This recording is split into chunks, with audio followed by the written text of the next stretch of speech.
listening to the Deep Purple Podcast, a fan podcast about one of the most legendary bands of all time, Deep Purple. We take a look at the music, history, and people behind the band Deep Purple and beyond.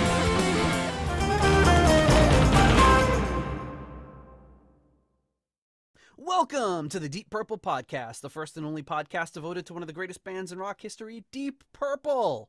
Today's episode is episode number 209, Black Sabbath Mob Rules. And coming to you from the strep-throat suburbs of Chicago, I'm your host, Nathan Beaudry. And coming to you from the suburbs of Providence, I'm your co-host, John Fantasy Island Matola. And coming to you from the Deep Dive Podcast Graveyard, where people who don't podcast very much hang out. It's your old friend, Rye. Coming back in here. I heard you guys want to talk some Sabbath. That we do. Rye from Sabbath Bloody Podcast, but also you do podcast. You're Hell the yeah. co-host of my That's favorite true. I mean, monthly podcast. Yeah, I'm in the Deep Dive Graveyard, but fully active on my monthly podcast. Yeah, and it's just kind of like, is that part of the Deep Dive Podcast Network? Is it not? Who really knows? I'm still keeping my chops up, you know. You're grandfathered in, so to speak. It's like your retirement plan, you know, you're just kind of taking it easy. You're doing one podcast a month so you can keep benefits through the Deep Dive Podcast Network. This is like your vision. Exactly. This is like a convention appearance. I just like show up for some ridiculous amount of money. Exactly. Well, you're in Canada, Thanks, Patreon. So you don't need to worry about that sort of stuff. Yeah. Yeah. It's a small amount of money for you, but we have to work until we're 98 because we might not have any health insurance. Healthcare, yeah. Well, thank you for joining us, and you can catch Rye on North by South. Like I said, my favorite monthly podcast. Yeah, check me out over there. Yeah, excited to have you on as we always do when something Sabbath is related, and we'll get into that in a little bit. But John, Fantasy Island, what's going on? So you know what kind of day that I had. So Yep. I was talking to somebody today, and they're like, well, such and such, you know, their brain is on Fantasy Island. And I said, I wish somebody would book me a fucking trip to Fantasy Island at this point. So that's pretty much it. Yes, that's pretty much it. It's more of a wish nickname than an actual nickname. Yeah, than a real thing. Yeah, I had like nothing coming into this because up until the episode, like my day after work consisted of sleeping and then trying to get out of a coma. So get out of the funk. I thought you were going to be like, deplane. I know you were going to think that, but no, I haven't. Nope. And I mean, it would make sense given our pop culture leanings. But, but no. Have you ever seen I've never seen an episode of Fantasy Island. I don't think I have either. You just know deplane and Ricardo Montalban. That's pretty much it. That's my knowledge. That's the extent of my expertise on Fantasy Island, the show. It's that and like Dreamboat, they would be like in syndication and kind of come on at the same time, but I would never. Yeah, I'd never stick through. There were some that I just had like an aversion to as a kid, and I'd just be like, "That come on!" You'd see the opening credits, you'd be like, "Nope," and you just change the channel. Well, because it looked like those kind of things kind of reminded me of like the primetime soap operas. You know what I mean? Like soap operas during the day. Like my babysitters would watch them, and I'd be like, "Ugh, boring." And then so then you'd see these shows, and if it wasn't cartoons or something else that it looked adult or whatever, you'd be like, see ya. And then you went like this, but really would just be walking up to the TV and going like that. Yeah, because there was no remote controls, silly man. I had a remote control for my dad. I think had the first VCR that was released in North America.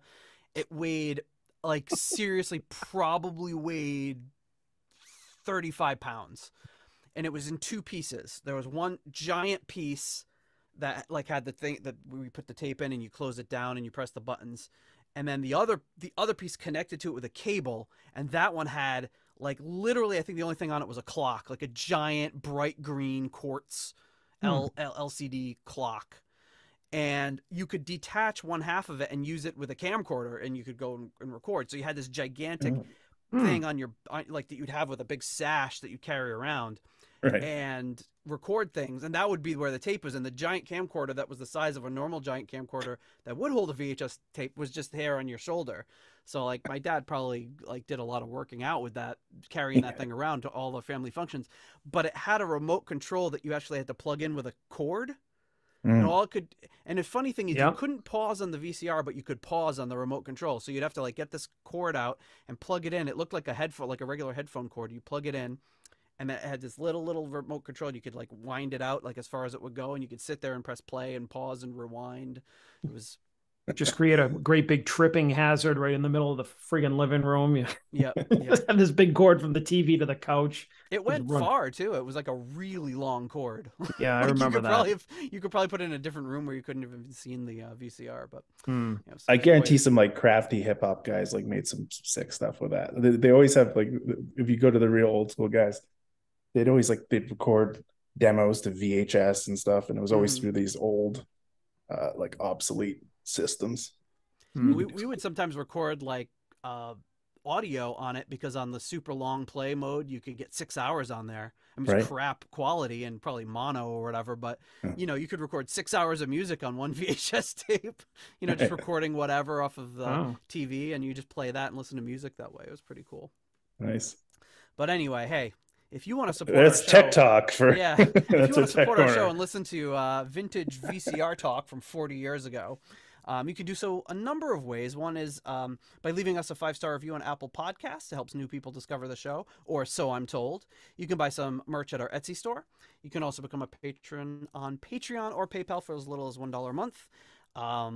You can donate on Cash App, $DPPOD, or you can support us on Ko-fi. Buy us a Ko-fi, even though neither of us are Ko-fi drinkers. Yeah, so this week, like we said, we're joined by Rye of Sabbath Bloody Podcast and North by South fame. Very excited to have him. And before we move on, we want to thank our executive level patrons coming in at the $25 Uncommon Man tier. We have Ovis Nakvi and Purple Maniac. At the 15 Squid tier, we have Alan Ain't Too Proud to Beg. At the 10-pound Good Doctor tier, we have Dr. Jill Brees and Dr. Mike Catan. At the turn it up to $11 tier, Clay Wambacher, Frank Thielgard Mortensen, Mickelstein, and Will Porter. And at the $10 Someone Came tier, Ryan M., Jeff Bryce, Victor Campos, and Better Call Saul Evans. Thank you so much to all of you for your generous support of the Deep Purple Podcast. Check out our like-minded shows at deepdivepodcastnetwork.com. All right, gentlemen. So before we get into this, I was on my way downstairs. Told my wife, "Hey, I'm heading downstairs." She says, "What are you talking about tonight?" And I said, "Black Sabbath, Mob Rules." And she said, "Well, what does that have to do with Deep Purple?" And I was like, "Come on!" I said, "It's Dio." So then she did her Dio impression. So I got her to do it again. So I'm gonna record it for you. Nice. Let's see if you can hear this. Hey, can you do that Ronnie James Dio impression again? Terrible. It's an awful Dio impression. Have you ever heard Dio? He doesn't sound like that. Not that I think she could do an accurate Dio impression either, but I mean that I don't know what that was just that. That's closer to Gillan. It was closer to a Gillan impression. That was a little more on the Gillan spectrum for sure. It was just somebody like yelling. Or Hughes. It might have been more of a Hughes sort of thing that might have worked. Halford. Maybe Tom Aurora. All right, so guys, who wants to go first? What's your background with this album? The Mob Rules. I guess I'll go first. Sure. Picking up from our last time we were together there, talking some heaven and hell. I probably mentioned then that like my journey into the Dio world was relatively it was linked right to my podcast journey. So I'm not like old school Dio, but I definitely gained an appreciation for it and really went through the context of each one. But to me, I mean, this here, it's peak Dio Sabbath. Like the honeymoon is over as far as the transition time of heaven and hell. They're getting in there now, and they're making a baby. The new blood has been fully transfused. Yeah, like I don't know where to start. Like, where do we pick up from is more I think that's where it would Yeah. get, right? What, John? What are your like? What was your entry point to this album? I knew that that Dio was in Sabbath, and I I'm pretty sure I had Heaven and Hell before this, but I mean I had heard solo Dio before, so I was excited to hear this. So I already loved Heaven and Hell, and I picked this up, and I was like, "Whoa, wait, Vinny Appice is on it too." So it was like cool to like be like, "Oh, half of the original Dio band was in Black Sabbath." So that was another kind of cool connection I made. But um, my impressions of the album was is that which we'll obviously get into, was is not as good as Heaven and Hell. And there were some great moments on it, but I definitely thought that it was a little bit lacking, but had moments of brilliance. But yeah, I mean, I still enjoyed it. I still think there was a lot of cool stuff on it, but it's one of those things I remember picking up at, I don't know, Tape World or whatever the hell we used to shop. So I have that was one of my on repeats because when you only have like money for tapes every once in a while, you listen to even your least favorite albums all the time because it's all you got. So until they become your favorites. Yeah, I mean it was still good, but I mean as we'll discuss, I feel like not as strong about a release, but still some great stuff. So yeah, my cousin Jeff, who lived next door to me, who I've talked about a million times in the show, he had 3 albums. He had that, I don't know if he had Heaven and Hell, but he had this, he had Live Evil, and he had Holy Diver. And I can't remember which one of those 3 would have been my entry point into the Dio universe, but it was definitely one of those. So I remember hearing this, and I have distinct memories of listening to probably Live Evil the most, because I'd be annoyed at how Rodney sang the Ozzy songs. And that's and I just remember my Mob Rules always has this vivid memory for me, because I just remember hearing my cousin sing it probably a million times before I actually heard it. He had probably just gotten it, and for a week he was going around, "If you listen to fools," and he probably like so I almost like kind of think of his rendition of it more than I do of Dio's, because he was always singing it. Like, it probably had been, I don't know, maybe not even a full week of hearing him sing it before I heard the actual song. And I remember hearing the actual song and being like, oh, it's a little different than I imagined. It's kind of like me when I heard Jen's Dio there. Now I just can't get that out of my head. You're gonna hear the real Dio. Like, he's not going, oh. It doesn't sound like an opera singer as much. But yeah, so that's kind of my background with the album. But it was never. I don't say never. I got this probably much later, but it was never like one that I had on constant replay. So like I know the album fairly well, but I haven't listened. I've listened to it on and off every so often, but it's not like one of my constant go-tos by any means. Well, I remember Jeff. I remember Jeff's version too, because it was because he loved that singing it in school, right? Yeah, and I mean he loved that. He loved the lyric too, because he was just I think that he always thought like there were a lot of things he thought was amusing, and he's just like, if you listen to fools, like he loved anything with the word fools in it. I feel like it's just so it was. He also liked in the Holy Diver video, and he said, "You're only going down," and he went like this. Oh yeah. When they did the dive bomb with the guitar, he always just like, yeah, I use that gif a lot. With Holy Diver, I just remember him going, jump. Yeah, he was good at like picking up on those little ridiculous metal tropes and milking them for all they were worth during free periods and lunch periods and any other time he could get it in. I feel like he found the humor in it before it was like kitschy and kind of old-fashioned kind of humor, like the people kind of joke about, like, Dio slaying the dragon on stage. It's like, laughable seeing it now. I mean, it's funny, and but like I feel like when people were mostly taking that seriously when it first came out, he was he was kind of in the camp of like he loved it, but he also was ahead of his that it was time. sort of ridiculous. Yeah, and when like the Tenacious D stuff happened and all that, like Dio kind of got to another level of like kind of a punchline, but a respectful punchline for sure. Yeah, that's the funny thing. It's like people will joke about Dio, but yeah, it's people don't. I don't think I've ever heard anyone joking about him in a mean way, a mean spirited way, or in a way where they didn't also love and respect him. You know, maybe Ozzy, but yeah, we'll get into that today. So anyway, some brief background on the album. So, you know, reading through interviews and stuff, Bill Ward is, you know, he's in and out at this point.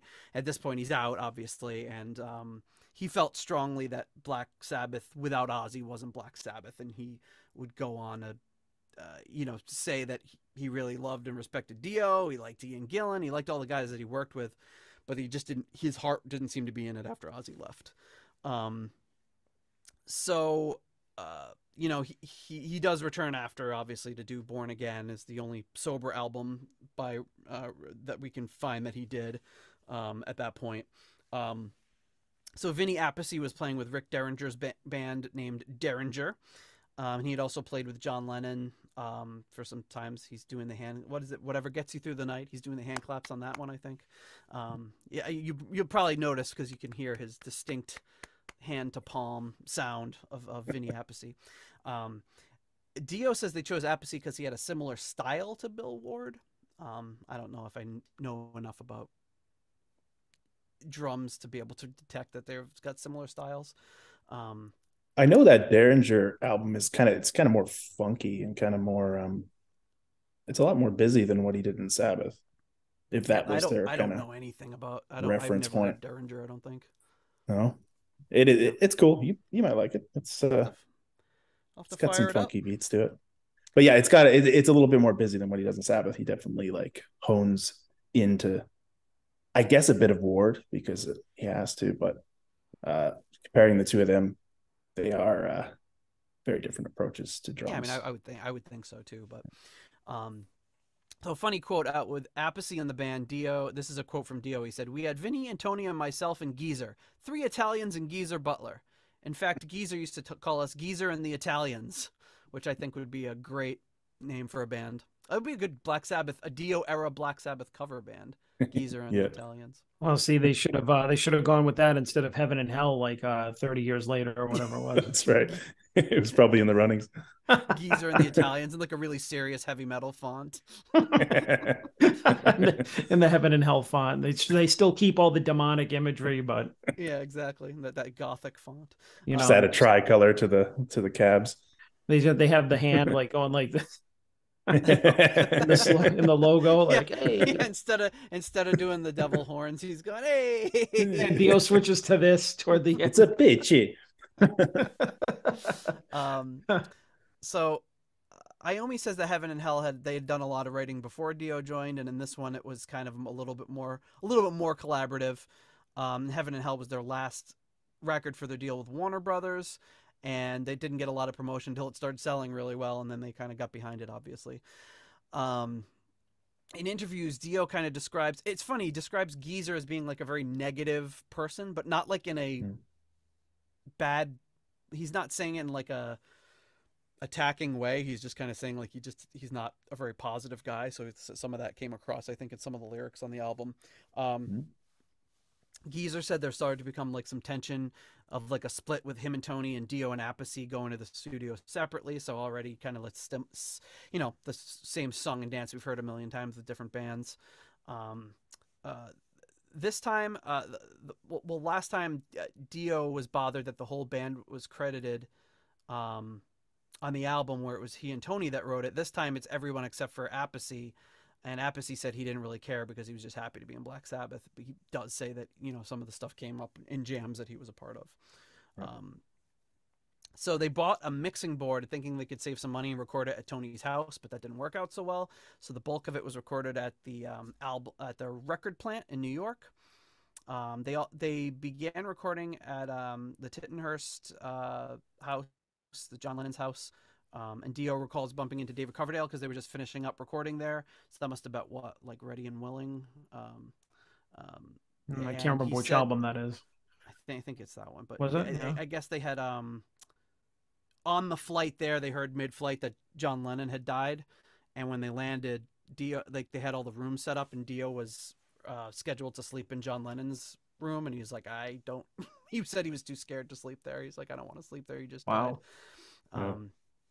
And that's like the iconic like white piano room, right? Yeah, the one from the Imagine video. Yeah. Yep. So pretty cool place. And suppose I know we talked about it on that Whitesnake episode. It's something like John Lennon bought it for like £2 million, and it sold recently for like 800 million pounds or something. It's like an absolutely beautiful piece of property that it's on, and obviously the lore and everything that goes with it has increased it in value, but it's pretty cool place.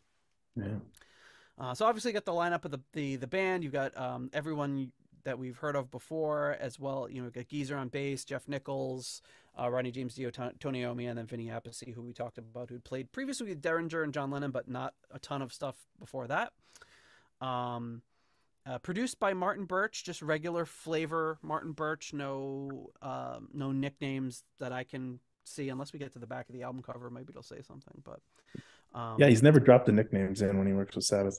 Funny. Yeah, I don't know why it's very random how he chooses those, but like regular flavored Martin Birch. Was it the Maiden guys that really hammered him with the nicknames? Well, he did it on some of the Whitesnake stuff, yeah, and that's right. Maybe Rainbow. It's just kind of never with Deep Purple. I don't think it started that early, but I think in the late 70s, early 80s, it really kind of took off. And the promotional material they sent out for the album that the record companies sent out, they refer to Martin Birch as the Fifth Sab, which I think is kind of there's your nickname. After one record with them, they're already calling him the Fifth Sab. It seems a little after they've been around for that long, and it's not quite the impact that George Martin had, but obviously he produces a great album. You've got Ian Ferguson on working as an engineer. He had worked on Made in Japan and Down to Earth by Rainbow. Les Martin, who'd worked with Black Sabbath on Sabbath Bloody Sabbath, Sabotage, and Never Say Die, Technical Ecstasy.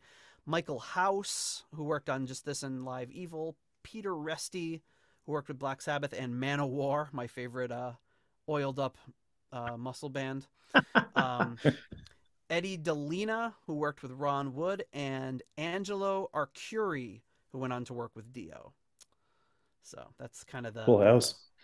The technical background here. It's funny as you get into the more recent, and 10 years earlier it would have been just like producer, nothing else mentioned, and now you get all these. Now it's like it's a laundry list. But for sure. And with that, it brings us to the famous album cover of Mob Rules. Guys, what do you think of this album cover?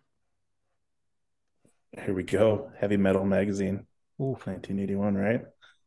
It's totally got that fantasy art vibe. And obviously with the connection you kind of mentioned there when they were recording in the John Lennon thing, that was to do for the movie soundtrack for the Heavy Metal movie, the animated movie.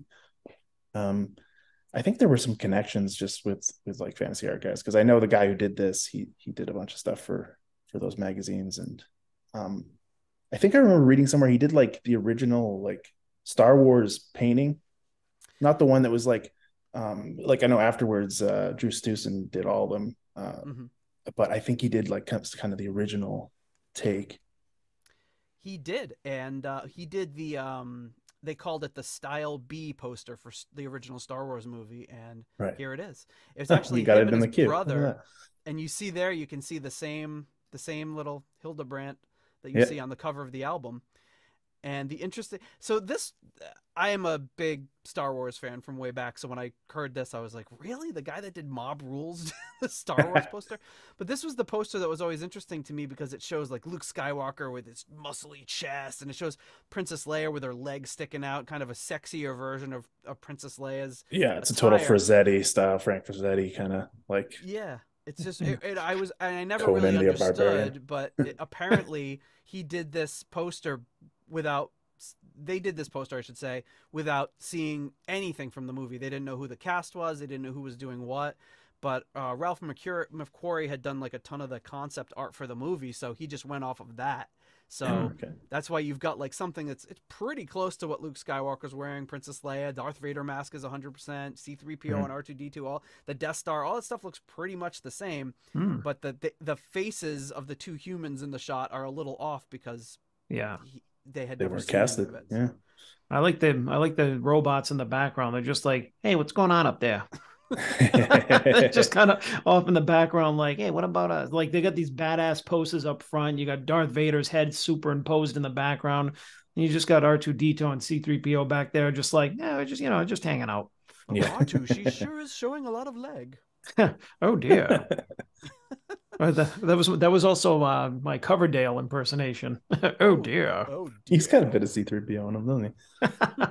No, but I love this style of like art, this painted art that they were going with. I mean, it does pair kind of well with the Heaven and Hell, even though that one's a little bit more of a basic kind of black background, not as busy as this, obviously, but just the idea of these like these painted covers into the 80s. I mean, that's when stuff would be kind of transition. And if you look at like earlier Sabbath stuff, it's all fantastic. Like I love going through the art of Sabbath, but it's so different from album to album to find like, even though the same artist does certain ones, like they totally switch up their style. Those ones, they kind of pair together pretty well.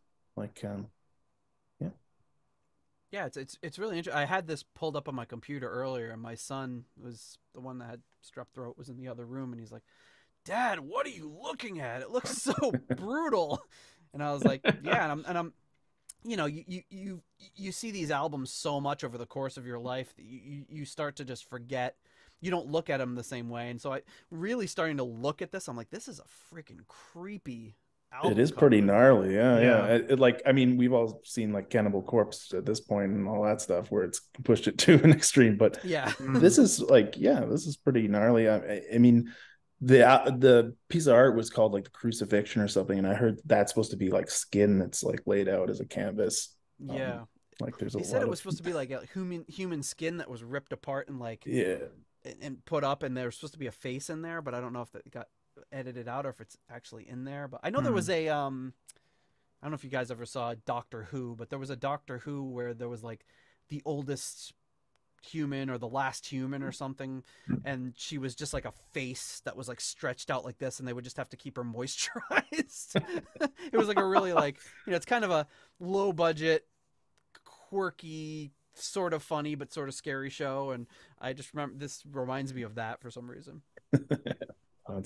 So when I was a kid, and obviously I saw this, and now I'm looking at it more close up. Some of these albums, like I haven't seen as even as posters or even on like a vinyl size. So if I hadn't seen this size yet, as soon as you put it up here, I'm like, wow, this is actually really, I think brutal is probably the best word. Very, very bloody. It's just like the scene of mayhem, like somebody just got tortured and murdered. But I mean, the religious imagery is what was always kind of brought to my attention, because when I was growing up, there was a lot of that kind of backlash, or when we were growing up, I should say, but particularly I remember there was a backlash against stuff like this. And I can't remember where I got it from, but the middle piece there was it might have been something from like the church we went to or something, as when I was a kid, because we grew up like I grew up Catholic, and there was I remember there was this guy that kind of was like preached against these images and stuff. It was like the local hometown thing of like the PMRC or whatever. And you so a local Al Gore or Tipper Gore guy in your you're a local chapter of the PMRC. Who was the Rhode Island the Rhode Island head of the PMRC? I don't remember this. No, but very local to you. Well, I mean, there was something, maybe it was something that like there was maybe somebody from our church, maybe like a CCD teacher, something like that, who was, herded the kids together in the church basement. It was like, showing these images and talking about how they were how they were evil or what they represented, and stuff like that. And this was compared to the Shroud of Turin, is what they were convinced that this is what it was mocking, which is supposedly the fabric of the burial cloth of Jesus, and his face was imprinted on it or whatever. And clearly you can see that it looks like the depiction of the devil or Lucifer with the horns and the goat and everything. And then you have the crucifix up on the side of the rack there on the left, and then of course you have all these druids or whatever they are, these weird guys holding whips, which kind of reminds you of the whipping of Jesus during the crucifixion. So that was like, if anything, those I don't know, whatever you call them, presentations or whatever, really kind of, I think they were supposed to make us like go in the opposite way. But I mean, when you get a bunch of like teenagers together and show them this, it's just like, oh, now I want to see more. The age old trick. Tell a bunch of teenagers what adults aren't going to like. That'll make them stop. Yeah, exact,ly. Now, so job is done. Those kids aren't going to go anywhere near this stuff now. Well, I remember when they put so I mean, this had to have been like 87-ish or whatever, and so they put up the Guns N' Roses album cover, and I just remember like the kids in the room like cheering because everybody loved the GNR debut album. But it's because the original one with the robot. That one got them in some trouble. Oh yeah. I don't know if that was part of it, but I just remember them showing like the it wasn't the faces of the band's members. They were all skeletons, but in the shape of a cross. So it's that's gonna mean something. Yeah, it doesn't mean anything. Like most of this shit. It's art. It's art for art's sake. It's shock for shock's sake. But I mean, I think that always stuck with me because I mean, whatever they were trying to do, it is an interesting and possibly accurate representation of what is going on in the album cover, but I just think that makes it just more interesting. And if you guys are mentioning like Cannibal Corpse or whatever other kind of death metal bands, like really hardcore bands, you would think that kind of music was contained within by seeing this album cover, but it really isn't, which makes it even more kind of interesting and shocking. Yeah it's interesting. It's funny you mentioned the Shroud of Turin, because that always kind of amused me that like Jesus's face would leave a mark, like what did they put ink on his face before they like it would leave the exact mark of his beard and everything, like that scene in Forrest Gump where he like wipes his face and it makes the smiley face, and he hands it to the guy and he has the idea to make the have a nice day. Like why would that happen? But there was a thing of like Kiss Collectibles, and like somebody was trying to dupe people into like this was the towel that Ace Frehley wiped his face with, and it was just like a perfect imprint of his face on the towel, and it's like that would. Did he wipe his face with it, or did he like put on extra makeup and just press it there? He just like blot his face. I'm surprised that Gene doesn't sell those like on the side. It's like there's like 10,000 people who have the towel that Ace Frehley wiped his face with. No, you would just have like smeared makeup and sweat and shit all over a towel. It wouldn't be like a perfect imprint of the makeup, so it's like, I get where you're coming from. It's hard to believe when you actually think about it, but when you're a kid, it makes total sense, so yeah. I also love like the CCD teacher. Oh, this is violent. Don't look at this. We're gonna talk about the crucifixion. I can't exactly this violence. Which I mean, if you look at this, it's probably as brutal as that story. Yeah, the only thing it has I think the cool thing about this is the 5 figures that you see. You don't, and interesting what you said about not seeing it as up close, because when we had the cassette, like I know, like I had, me and my cousin, we had the Live Evil, this, and what was the other one? A Holy Diver, and it's the cassette, and it's usually the record that's shrunk down square on a tiny cassette. It's so like you can stamped version of it. Yeah, exactly. You can barely make it out, and then when you see it up close, and like all the vinyls we had then would have been stuff that our parents had, and they didn't have this stuff because it was too recent. It only just come out a few years ago.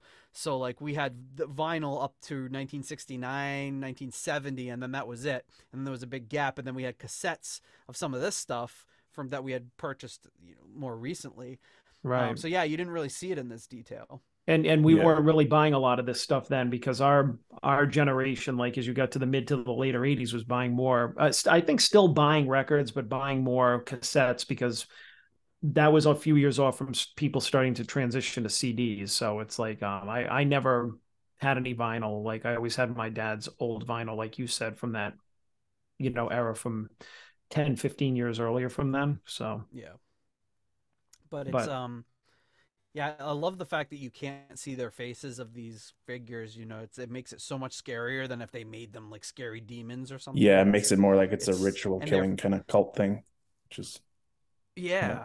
And in the background, you've got those like drainage things coming out of the wall that look almost the same as the holes in the cloaks. So it almost makes it look like there's more of them. It's a very well done painting. Yeah, I was saying, that being said, it is a really intricate and well done piece of art. Yeah, and I think Ozzy made a pair of pants out of those for the cover of Diary of a Madman. That shrill. You know what? I think you're right. Yeah, they're made of human flesh. You think about it, the same era those came out. People were talking about that being a gory cover, the Diary of a Madman one, when he just got the fake more blood comical on. than anything. Yeah, people were getting freaked about it.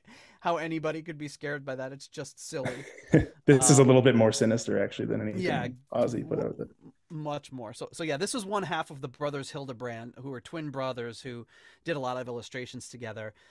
Some of this artwork and the album coordination was done by Paul Clark, who also did Live Evil.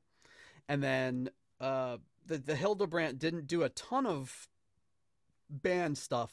It was mostly sci-fi fantasy sort of artwork. But they did do some artwork with Trans-Siberian Orchestra, and like we talked about that Star Wars picture. And then, of course, the famous rumor is that down at the bottom, right by where the signature is, it's supposed to say "Kill Ozzy." Oh, right. But to me, that looks like much of a stretch. So, like, if you sig my cursor here, this is supposed to be "Kill." Looks more like cool, and this is supposed to say Ozzy, so it's like O-Z-Z and a Y, but. I mean, I see the OZ, but I don't see much else.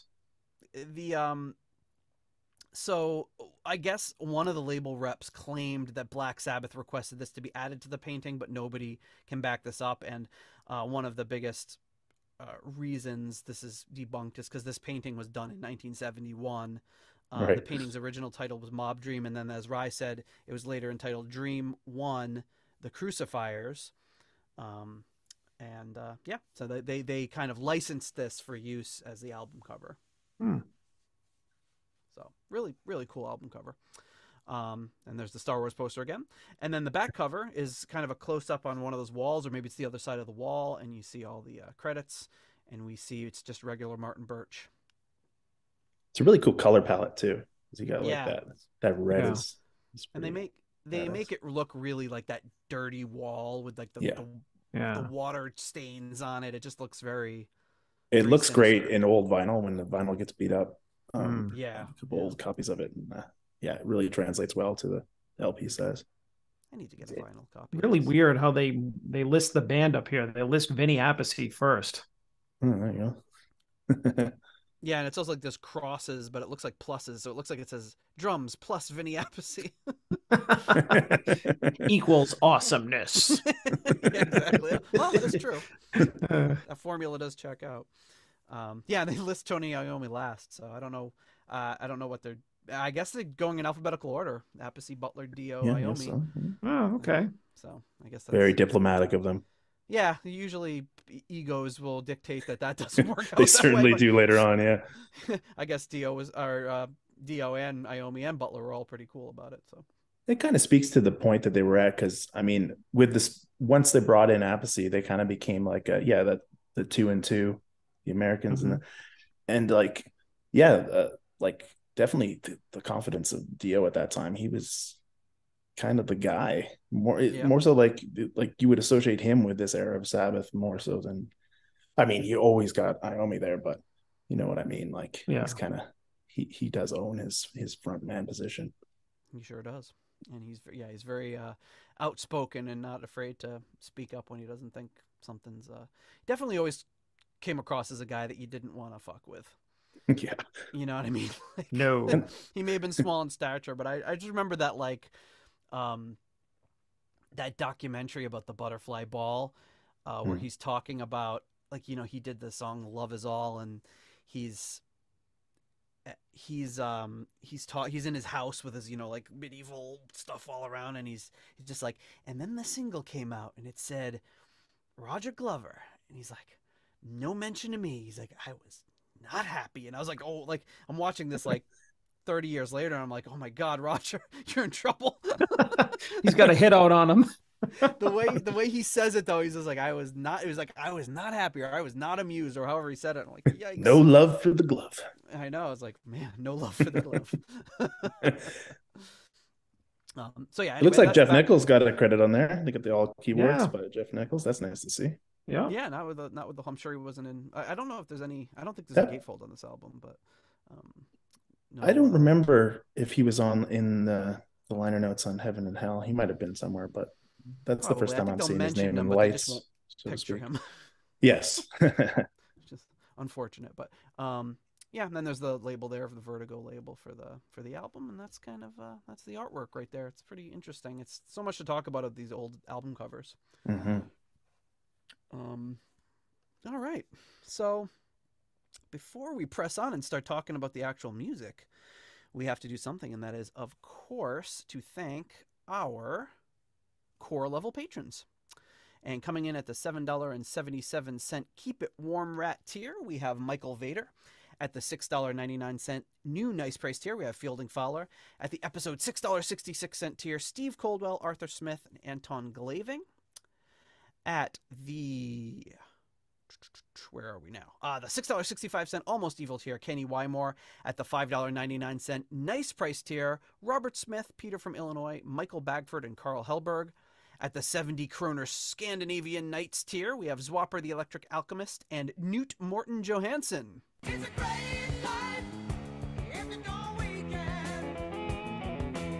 And at the $5 moneylender tier, John Convery, German Heindel, Adrian Hernandez, Jesper Alman, Alexei the Perfect Stranger Slepikoff, James North, Mark Hodgetts, Will Porter, Kev Roberts, Percival Frequency, Scott Zerns, Cynthia Doobie, Raf Caff, and Richard Fusey. Thank you so much to all of you for your generous support of the Deep Purple podcast. All right. The mob rules you guys now. That's a lot of names. What a mob of patrons. It's unbelievable. They all rule. They do rule. They're also like, and they listen to fools. They do. which is us. That is very good. Look out. If you listen to fools, you must be a DPP patron. But yeah, we appreciate it. And it's funny because they're so you know, some of them we barely hear from, some of them we hear from a little bit, and they just roll with the flow. Yeah, it's so cool what you guys got going here. Amazing what you guys have built over the years. Amazing the community we've built. Unbelievable. All right, so we ready to start off this album? Let's get into it. Hell yeah. All right. Let's kick it off with the first track, which is, of course, Turn Up the Night.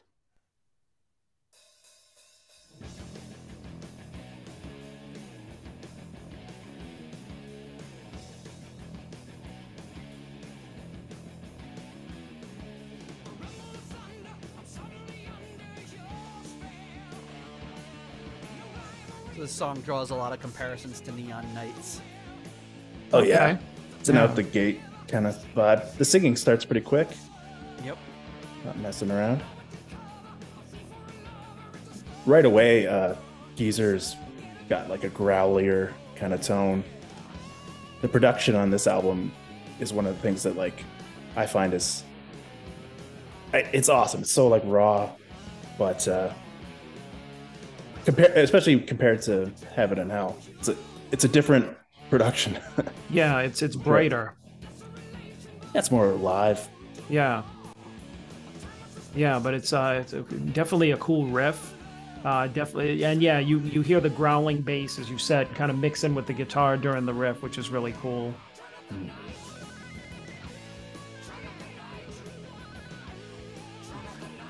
Nate's cool. I don't know why you're smiling when you hear that little. It's just so not Iommi, you know. It's just not what you'd expect from him. Well, I feel like it is in his wheelhouse, but I think the way he uses it, it kind of sounds almost comical if you think about it's it. the way he's got like a wah or something on it that's making it. Yeah. Just sound. It's a little Bill and Ted's Excellent Adventures. Yeah, kinda. yeah, exactly. It's like sort of thing, and that's not what he's really known for. But we're turning up the night, man. I mean, yeah, he's got a heavy wah on this, I think. Yeah. It's a great solo.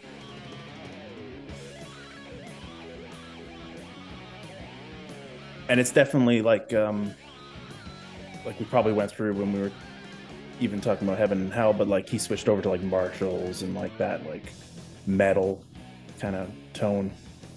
Mm. It's not your iconic Iommi like Laney 70s tone. I just love his soloing style. It's so unique.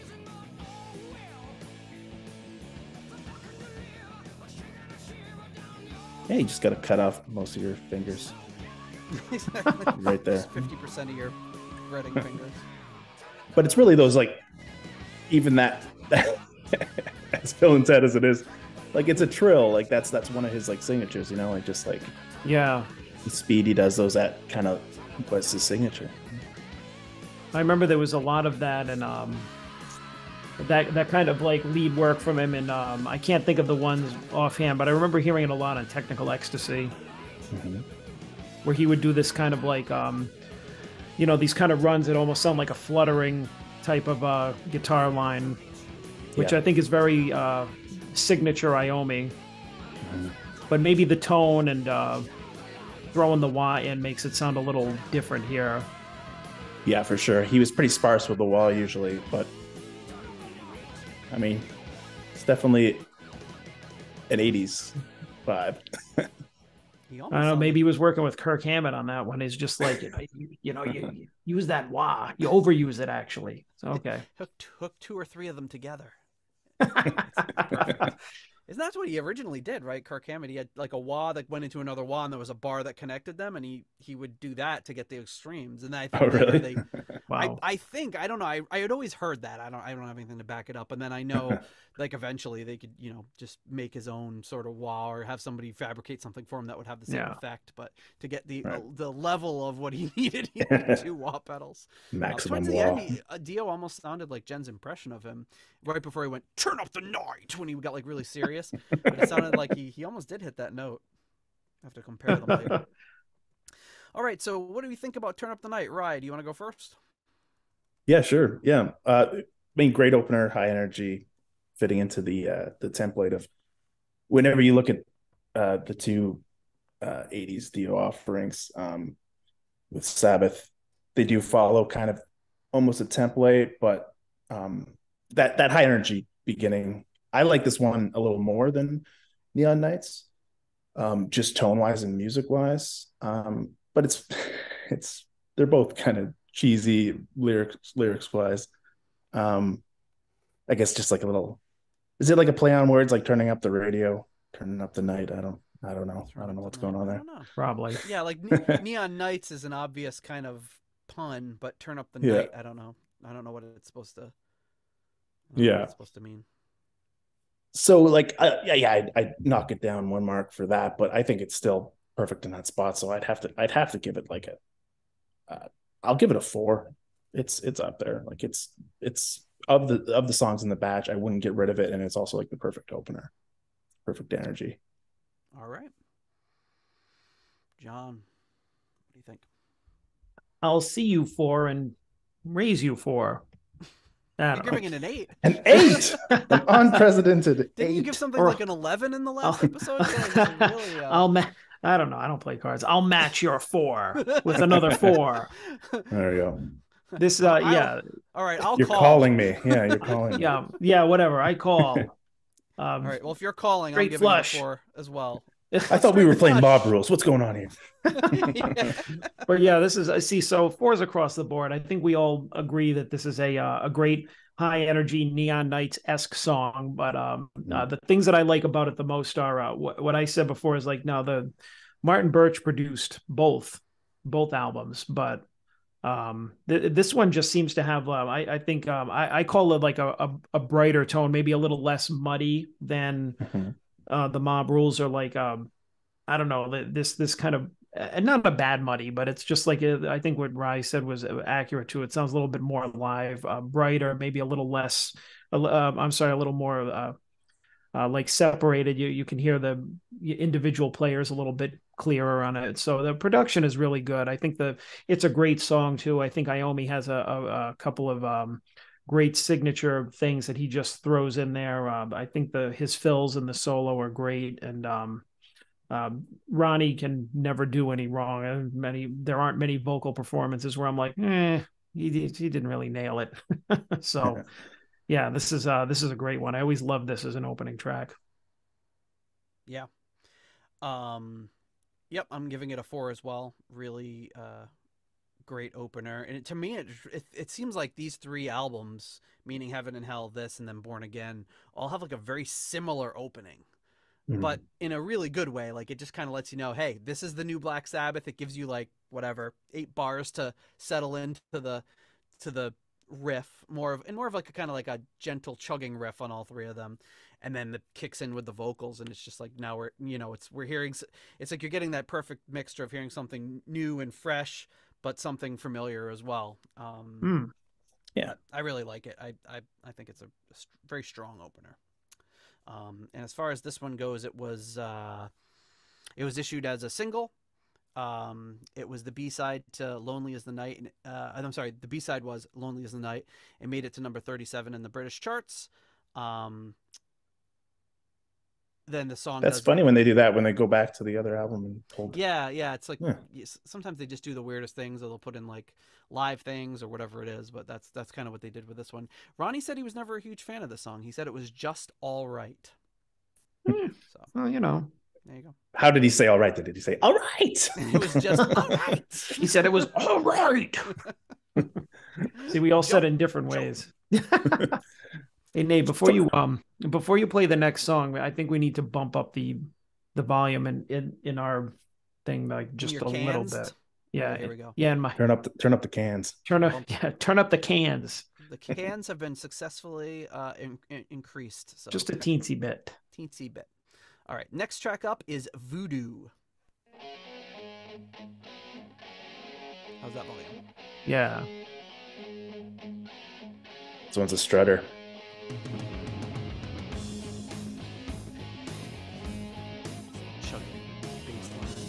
Yeah, just great riff. Another great riff. It's got a million of them. It's very catchy too.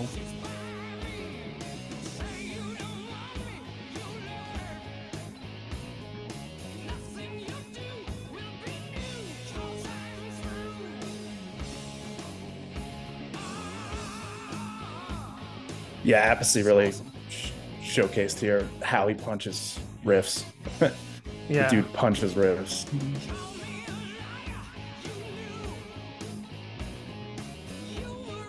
I'm just hearing the really grinding bass line too. He's just really tearing it up. Sounding.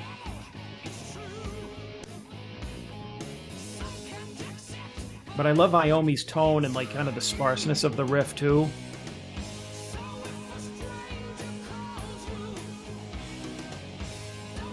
And Dio doubling is always a treat.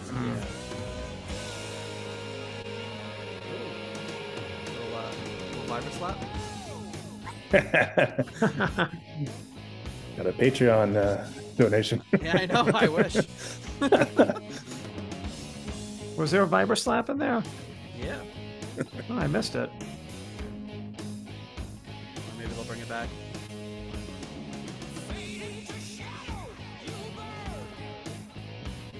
And you can really hear Apathy's swing there. He's back on the beat a little bit. Yeah, he has a great pocket. Definitely.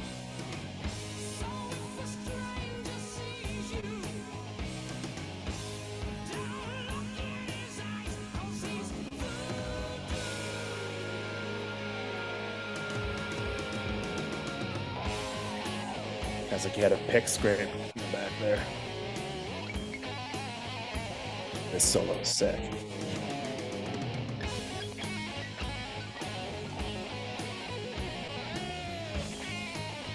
Yeah, Iommi's got great phrasing here.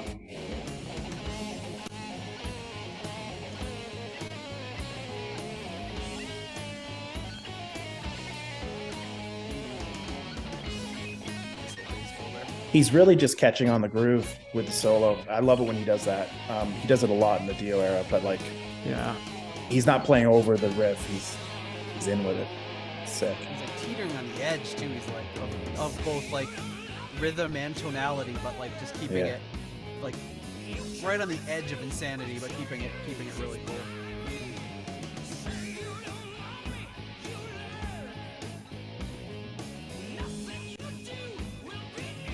And they do play this one live a couple times, I've heard, and it's cool when he goes into his lead parts. The way I've seen Geezer carry through.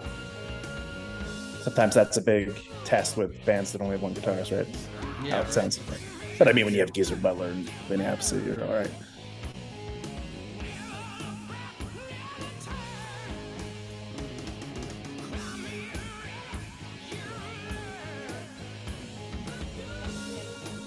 Some of the best Geezer fills I've ever heard on this song. That's saying a lot. That's just a filthy tone. I love it. Hell yeah. And that was one of the things he said about his home recording at his house. They just couldn't get the guitar tone right.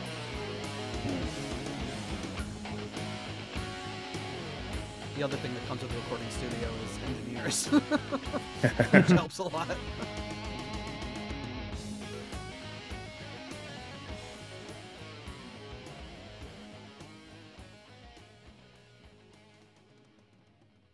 Nice little drum fill at the end as they're fading out. Yeah. Vinny was finally like, oh, can we extend that like an extra 5 seconds? He sneaks it in. Beautiful. All right. That voodoo that you do. Rye, what do you think? That gets a 5 from me. That's one of my favorites from the album. Just the right tempo for a greasy second track, coming out of the high energy and just settling into some pocket stuff. I love it. And yeah, like you were saying there, Geezer, great thump, and then his tail riffs are amazing too. His runs are great in there, and just filthy tone from Iommi. And it just continues to get more and more filthy throughout the album. So I love it. That's awesome. I like greasy as an adjective for that. I'm gonna get all those filthy greasy. He's just like the second track is just just finger trying to expand my vocabulary instead of saying badass every 2 seconds. Greasy is good. He's got his thesaurus out for dirty. He's just gonna use a different one for every track. That's right. All right, John, what do you think? Well, this track was succulent. A succulent second track. Oh, so I will. Nice alliteration. Yeah, succulent seconds. No, I got to give it a 5 too. Here we go. I'm trying to sound like a copycat here, but I always thought, and I don't know, you could probably. It so far it does. Nate, was this released at all as a single? Do you know? I don't think so. No. Because when I hear it, I think it has a very like radio single quality while being still a great, almost the deep cut song. You know what I mean? So yeah. But that's how I hear it. Is like it sounds very accessible. Like if somebody was like, oh, play me some Sabbath that I would feel like this is accessible while still being really awesome, and not. Like their sellout hit or something like that. But everything that we were discussing about this song just makes it great. But one of the things that I like about it, aside from a great riff and a great tone too, is just there's so many spaces in the song where there's just there's room to breathe, so you can hear all the cool stuff. Like Iommi doesn't just do these like fast runs. He takes his time with the solo, and you can groove to it, and you can hear Geezer's bass runs, and you can hear all the cool stuff that the fills that Vinny is doing in the background. And even Dio isn't just like, he's not going, like the whole song is not going 100 miles an hour. It's just it's very wide open, and they're just exploring the space, so to speak. So I just think it just makes it a great song. Nothing to hate about it. Let me see if I can remember back in my vast musical knowledge if this was ever released as a single. Oh, shameless plug for Pop Off here. No, I think as far as I can recall, it wasn't released as a single. Okay. Well, like I said, it's just because I feel like it has that quality of if they were going to release a single from the album, this would have been my choice to be the first. Yeah, I mean, yeah, it's a great one, but it's a weird time to be releasing a heavy metal single. Releasing it mainstream anyway. But yeah, I will give this one a 4.5. The mob does not rule. I'm not going to bend to the will of the mob. I'm going to give it a mere 4.5. The mob boos. Boo. The mob boos. Boo this man. No, put him on display.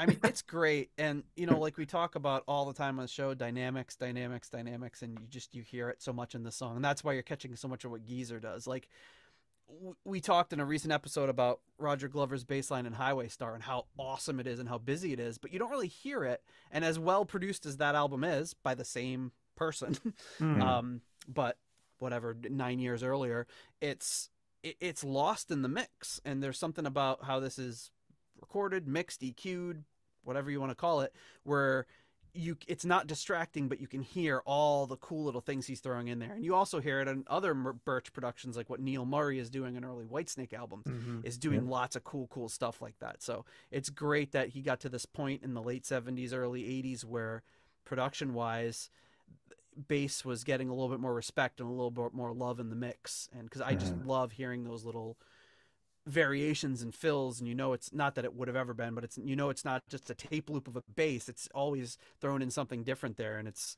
not distracting. It's just really adds to everything in the song. I think it's really great, and it's the perfect intersection when Geezer is playing on a Birch produced album, because when you think about Heaven and Hell and how the bass was developed through that album, Geezer was kind of a secondary thought, but having him right in there from the get-go and them settling on these tones, like just sonically, I think that Tony change into that Marshall kind of sound even opens up even more area for Geezer's low end and mids to come in, and they just sound great on this album. Yeah, maybe it has more to do with what they were doing with the guitar than what they were doing the with equipment the and stuff. Yeah. But great stuff. Ronnie said he always really loved this song, and but the band only played it a few times live, he says, so it's a shame. But the next track up is The Sign of the Southern Cross. Ooh, now we get the atmosphere in. Classic Iommi.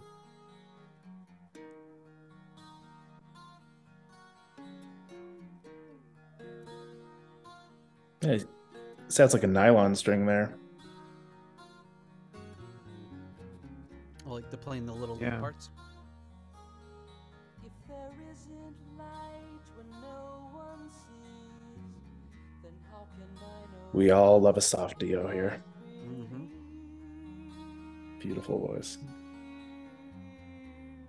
I think if you're not familiar with Dio, you might not even realize this is the same singer. You're like, wait, who's singing on this one?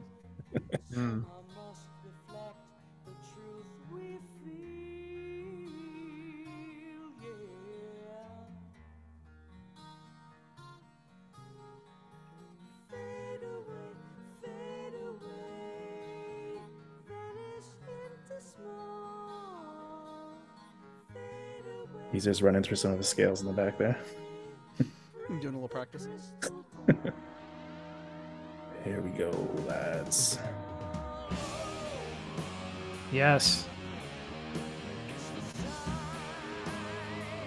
That's what he does when he gets you that soft. He just rips your fucking head off. Yep. In the next verse. Classic. Yeah, I just love that deceptive opening.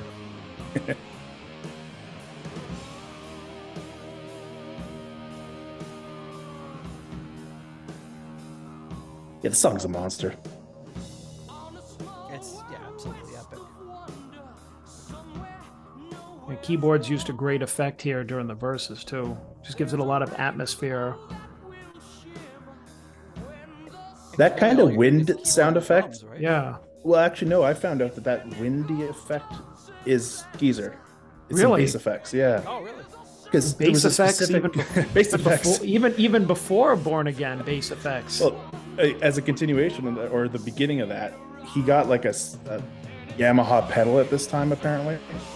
But Yeah. he specifically says in an interview that like that wind kind of atmosphere that's in Southern Cross is Really? Something you can do with kind of a wah too is make that wind sound effect. yeah.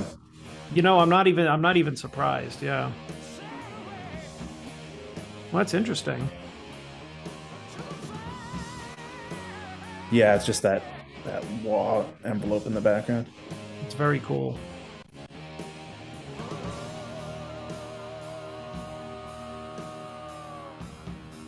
He can harmonize a moan like no other. Mm.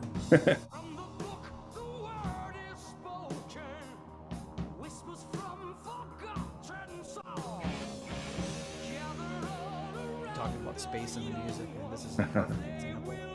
Yeah, a lot of dynamics. Yeah, this is pure doom. This is great.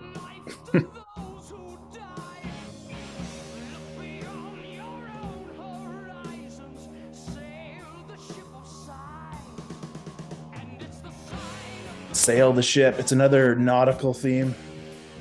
That's Of when course. yeah, this is part of the trilogy.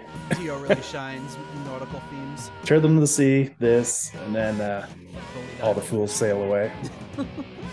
That's what Holy Diver.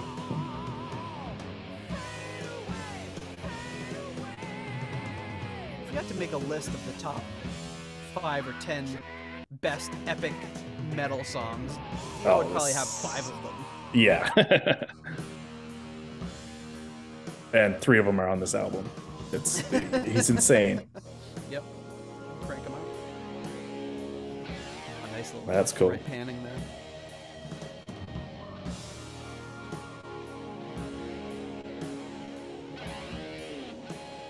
I don't know if you're getting that stereo effect in your headphones, but it's Oh yeah.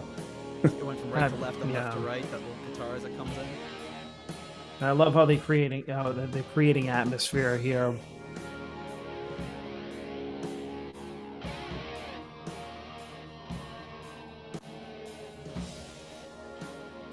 And Naomi's honing in those moans, the distant moans. I guess they kind of record them like halfway across the studio or whatever. Yeah, it's Nice. Yeah. Beautiful.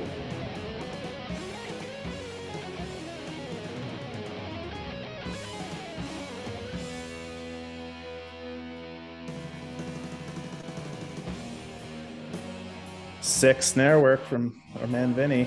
Hell yeah. Pretty good drum sound on this album. Absolutely. Yeah, I mean, I don't know. I see where they feel that he was similar to Bill Ward in a different way, but The men you'd like to hang out with. He's yeah, a lot like Bill. yeah, he likes to drink. I don't know. Nothing to do with his playing. I mean, they're both great, but I mean, this is unmistakably Vinny Appice. Yeah, they're different beasts, and with this style of drumming and how it's produced and the room sound he's got, it's perfect.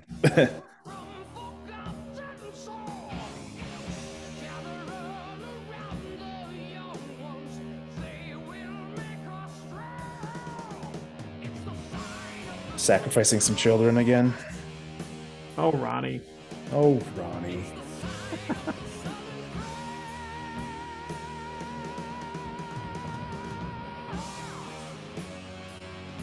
Yeah, Vinny's like fills are deceptively like they're simple but just powerful. Like, you know, Yes. they're not too showy. but they stagger the right way that creates interest in what comes after that's a good way of describing it. Yeah, he was just doing like 16 notes on the snare, but it's exactly what it needed. Oh, I love this line.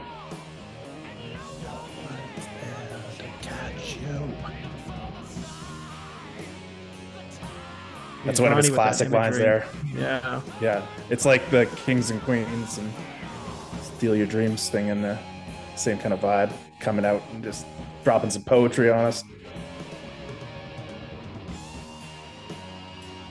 Just like Iommi just wailing, bending on one note just in the background, almost just sounds like just full of despair. Yeah. Like you think somebody's like falling from 8 miles. You're like...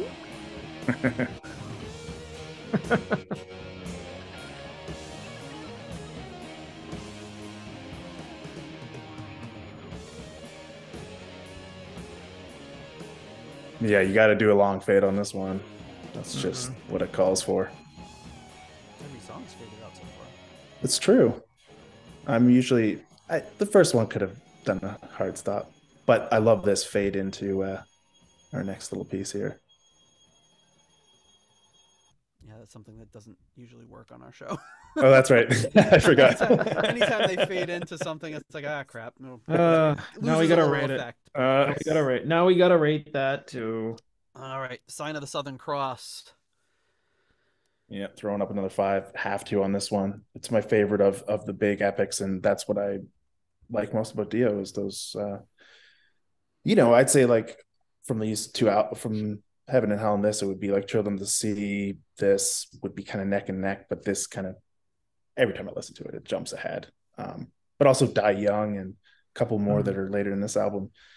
Just killer atmospherics, like incredible. Yeah. All right, Johnny. This is another great one. I'll give this one a 4. Right. Yeah, I mean, I definitely love it. Maybe not as enough for a 5, but definitely I think it's one of the great 80s Sabbath epics. Just some great atmospheric work in here. But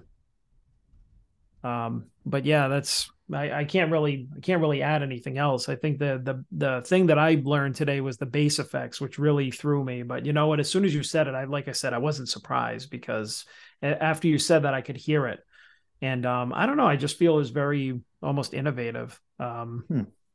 Yeah, it surprised me too, because I just know it was specifically in like a bass player magazine thing. He was asked about like pedals he's used throughout the years, and he specifically said that Yamaha gave him like this experimental pedal that was like one of the first like multi effects.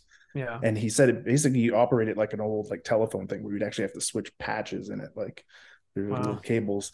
You create all these sounds.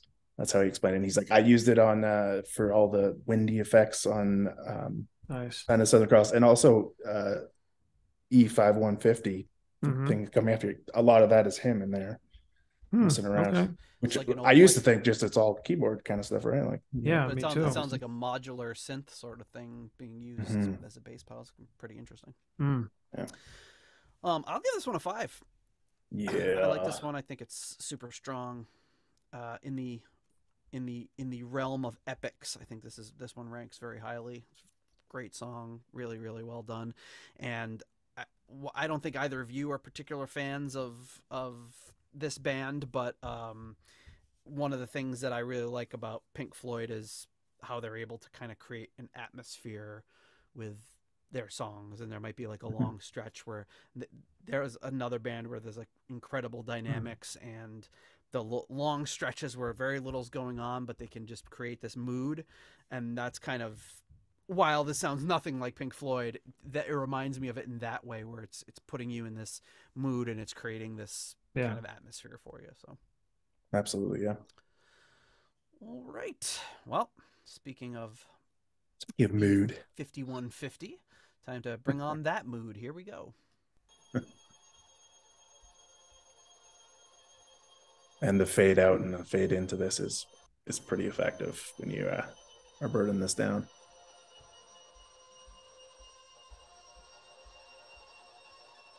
Kind of sounds like the beginning of that STP song.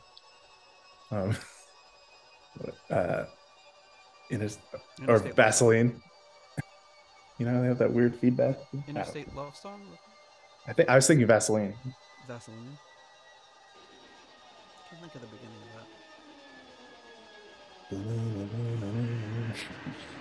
of that. Oh, yeah. But then it gets a little satanic with the... Yeah.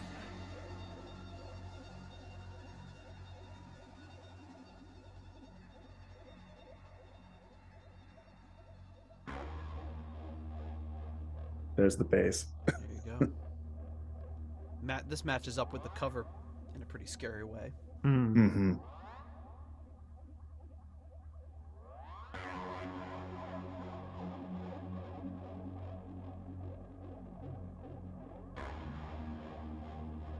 It sounds like a lot of the effects you'd have on like a Moog or something.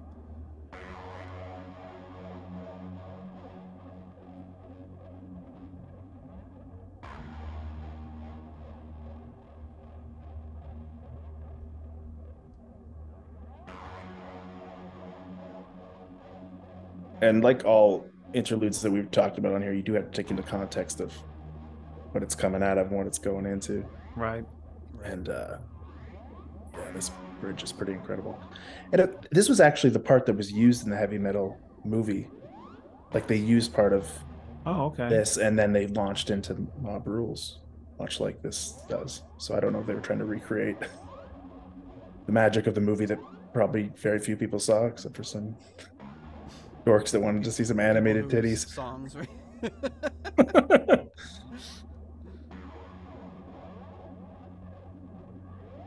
Yeah, Dio tells a story in one of the interviews about he's like, we went to go see the movie, and then like at the end when this shows like it showed their names in the credits, they're all like, hey, look, it's us. They were like all excited. You guys are pretty famous before that. Like it's funny that really gave him a trip.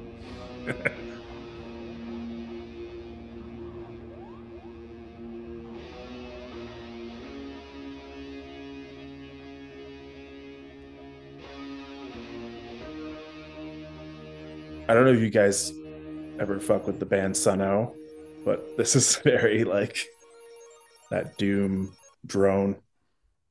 Mm-hmm. I've never heard of them. Oh no?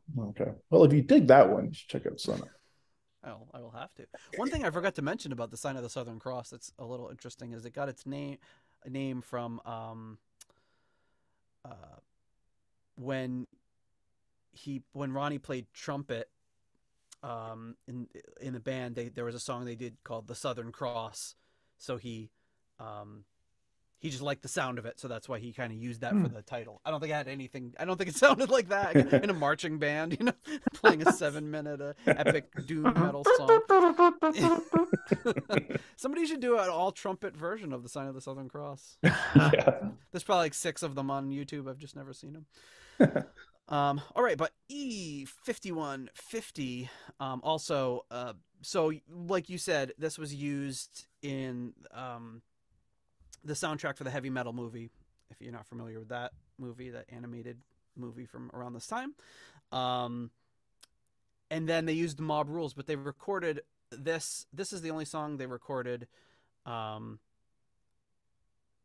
They recorded this and a version of the Mob Rules that was used in the movie. Then they re-recorded Mob Rules for the album, but they left this one as the original and they put it in the album. So, Dio says they use a Taurus pedal, so that must be what he was talking about, a Taurus pedal and different effects on this song. So that Taurus must have been that bass pedal that you were talking about.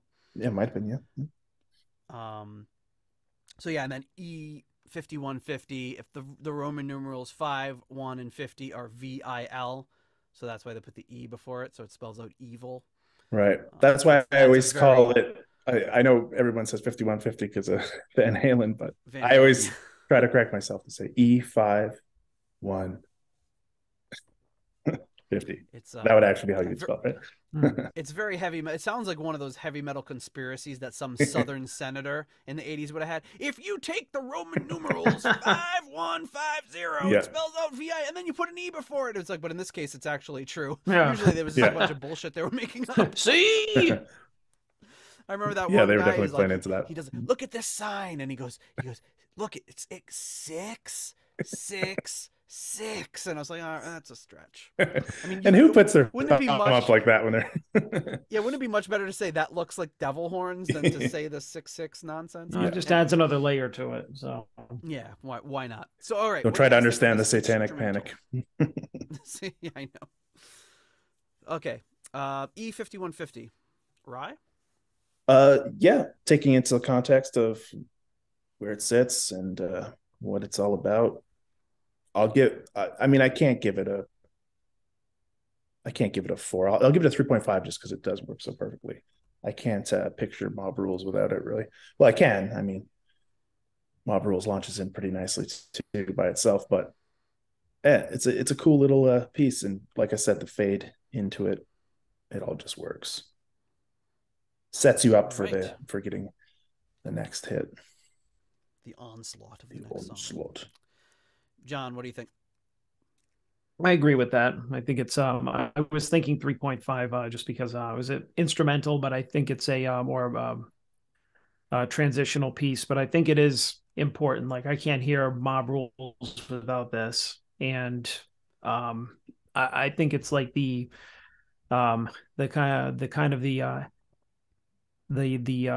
bass intro or interlude is kind of the NIB of the 80s, if you will. Ooh, nice. So they actually used it as an intro for some of the reunion, the Heaven and Hell stuff. I think they used it at the beginning. Yeah. Played into it. Yeah, so it's cool. It's not one of these kind of it's not too short. I mean, it's a couple of minutes, but it's not a forgettable kind of transition piece or anything like that. I think the bass effects go on for a little too long, but I see what like they probably could have cut it down by 30 seconds or so, maybe more, but I see what they were going for in creating the atmosphere. So I'll forgive that. All right. I will also give it a 3.5. We are all in agreement on that one. Good atmospheric song, but it's always hard to rank these sorts of things when they're really just kind of intro. You know, if you considered this, it's instead of being its own track, being the intro to Mob Rules, which it sort of is. You know, you might have to rank it differently, but it's hard to do those. For sure. All right, which brings us to our next track, the final track on the first side, and that is, of course, the Mob Rules.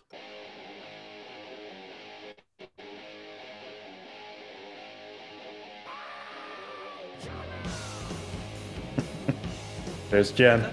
Yeah. Oh yeah. Wrap it up.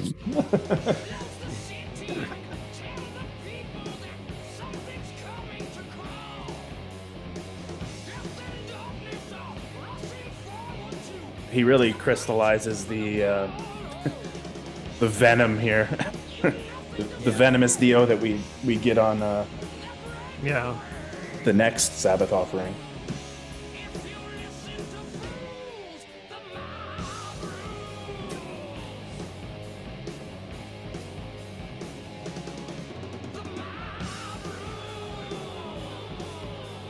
It's just such a great driving riff.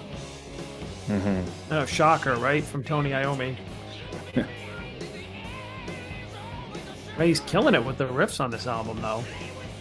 It certainly is. Those pull-offs are very, raunchy. It's awesome. Yeah, raunchy, greasy, whatever. What word is he going to have for the next track, guys?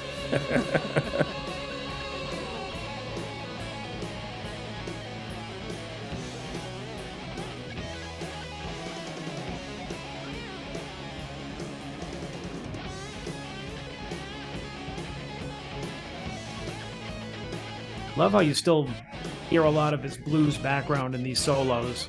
Yep. Yeah. I was just thinking, it's like just a classic pentatonic run, but it's perfect. Yeah, but somehow he puts his own spin on it, and it's different.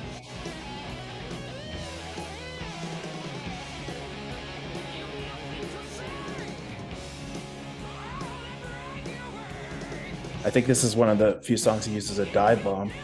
Yeah. He's got the Floyd Rose on this one. Yeah, you can't have the song without that. No. He had a custom-made guitar for it. And he'd only play it for the one song live. He'd dive bomb. Gibson SG with a Floyd Rose. Yeah.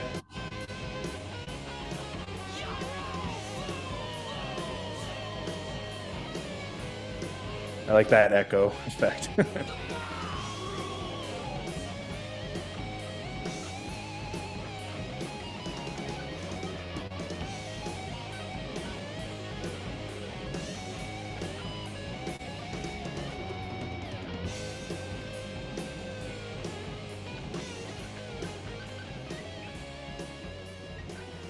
I almost forgot how short this song is.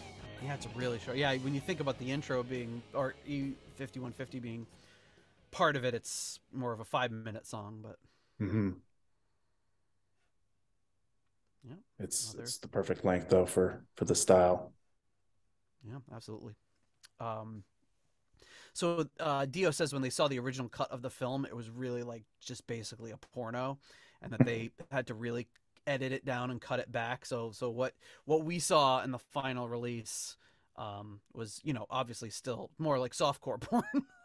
Yeah. But he said it was like basically like a pornography. So in order to get it released, he said it would have been rated XXX if they released it the way that they saw it. So they saw it originally, and then I guess they went to the theater to see it again when it was cleaned up a little bit. And they released this as a single. It didn't chart in the US, but it reached number 46 in the UK. All right, the mob rules, gentlemen. It certainly does. Yes. Oh my God, how many fives am I going to drop? I'm feeling generous tonight, but I'm going to have to give that one a 5 too. Just Hey-o. That is like one of his best riffs. Yeah. And yeah, like I said, it gets in and out nice. The solos, like the solos have a very different tone than the riff, and you do notice a lot more of the bluesiness in there for sure, which is cool. I like the back and forth of that. And come on, like those dive bombs are sick. Yep. Yeah. Awesome. All right, John. Love that. Yeah, I'll give this one a 4.5.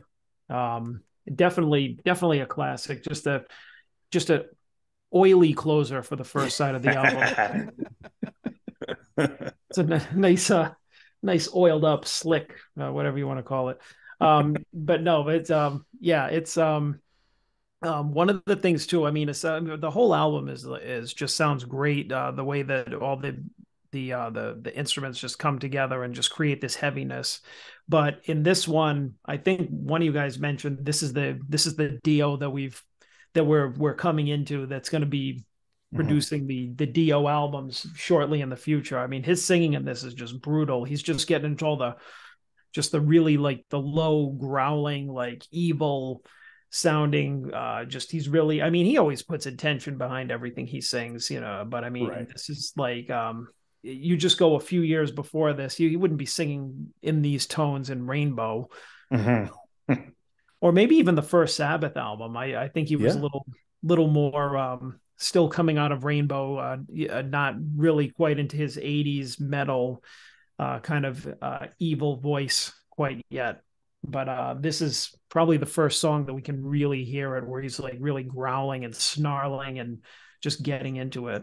And he's in such control of it too, like everything, and he can control that snarl and that guttural kind of vibe that comes out. It never feels hacky. Well, that's the thing is like everything Dio did was like with such conviction that I think that's why, like, even if, I don't know, I'm sure people have made fun of him. We were just talking about him slaying the dragon and everything, but it's just like, I feel like he believed in everything that he did, like 110%. And he was just so behind it that you were just like, yeah, this dude isn't faking it. So you could never just be like, he's even when he was hamming it up, you're just like, this is so great. Because he believed in it. I mean, he lived at his house looked like a freaking castle when they showed him in interviews and everything, for crying out loud. He had mead on tap. Yeah. That was the best. He's got the mead, the giant Spigot chalice. just Hell yeah. pumps out mead.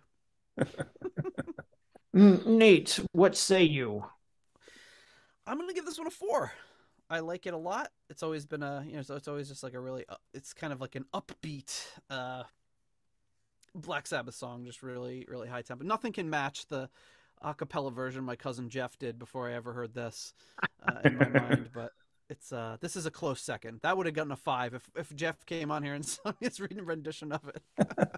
5. That's the thing. That kind of a story will either ruin it or make it for you. So at least, exactly. so Jeff must be a good bloke if it still keeps it together. He is. He's one of the best. But yeah, it's a great track. Classic track. So I enjoy it quite a bit. And the placement is terrific, I think. Yes. Like that's at number. It's basically the number 4 slot if you count the other one as a transition, but. Right. Yep. And now you're great way to close side 1. Yeah, halfway exactly through the album now. All right, just had to stop for 1 second. All right, so next track up is "Country Girl." Here we go.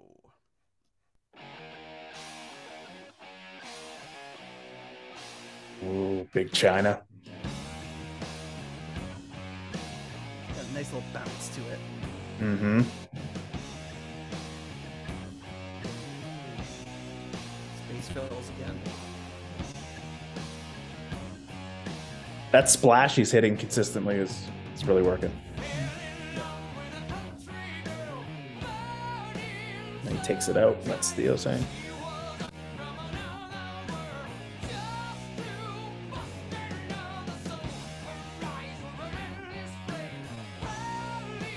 I feel like this is something you might find on the first Dio album.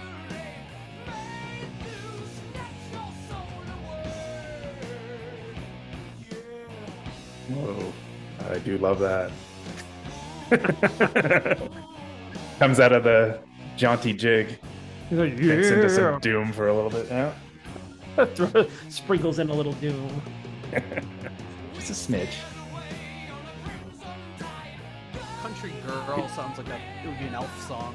You had like a rollicking piano version of this. This is one of those songs that's really sunk by its title. I think even among them. Yeah, Iommi has some words to say about that. Yeah. When you see the words "Country Girl" on the album, this is not what you're expecting. Yeah, no. Oh, it's got a little Die Young bridge here.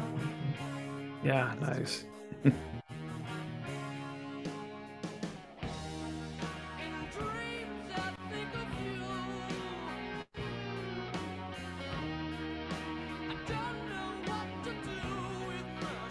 Ronnie wrote this one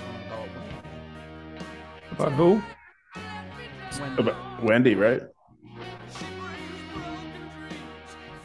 Because she was from England, right? And it's like the country girl he's talking about is like the English, the old country, I think. Not the down south. Country Girl. Yeah. The old country girl. Riding her John Deere.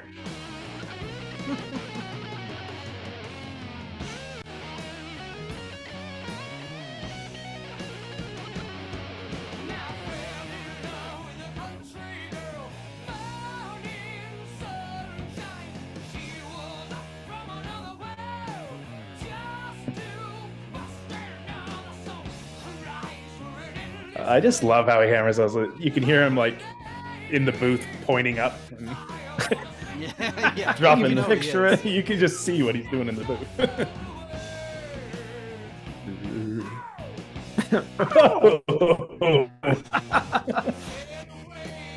Jen just stepped on a toy upstairs.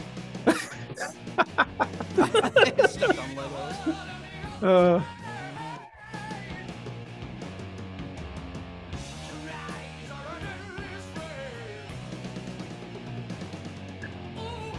Theo feels a little lost here in this part.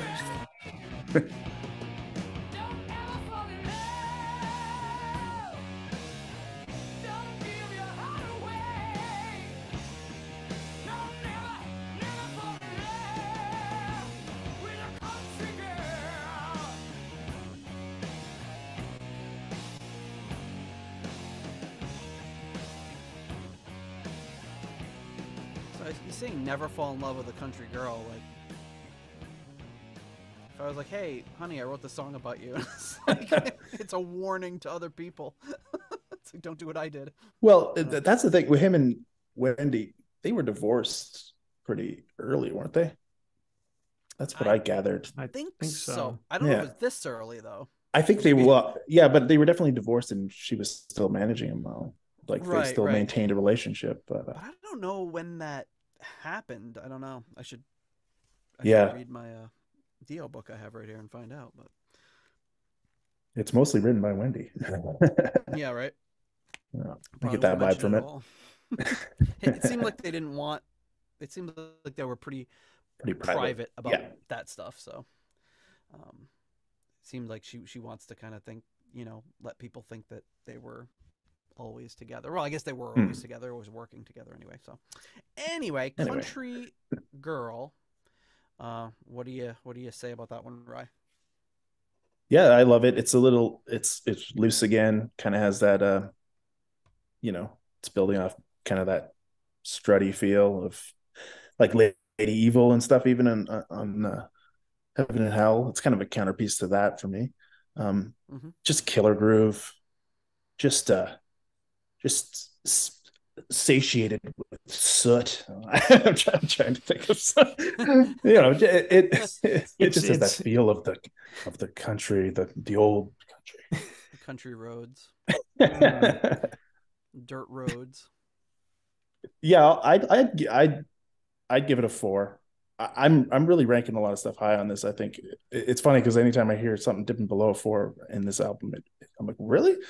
But it's just what I find with this album. It just feels like it's the template that we loved about the sequence and the structure of Heaven and Hell, but everything is just done a little bit better. Like if you match this up, I matched it up with Lady Evil there, which Lady Evil is a pretty great song too, but musically this has more going on, I think.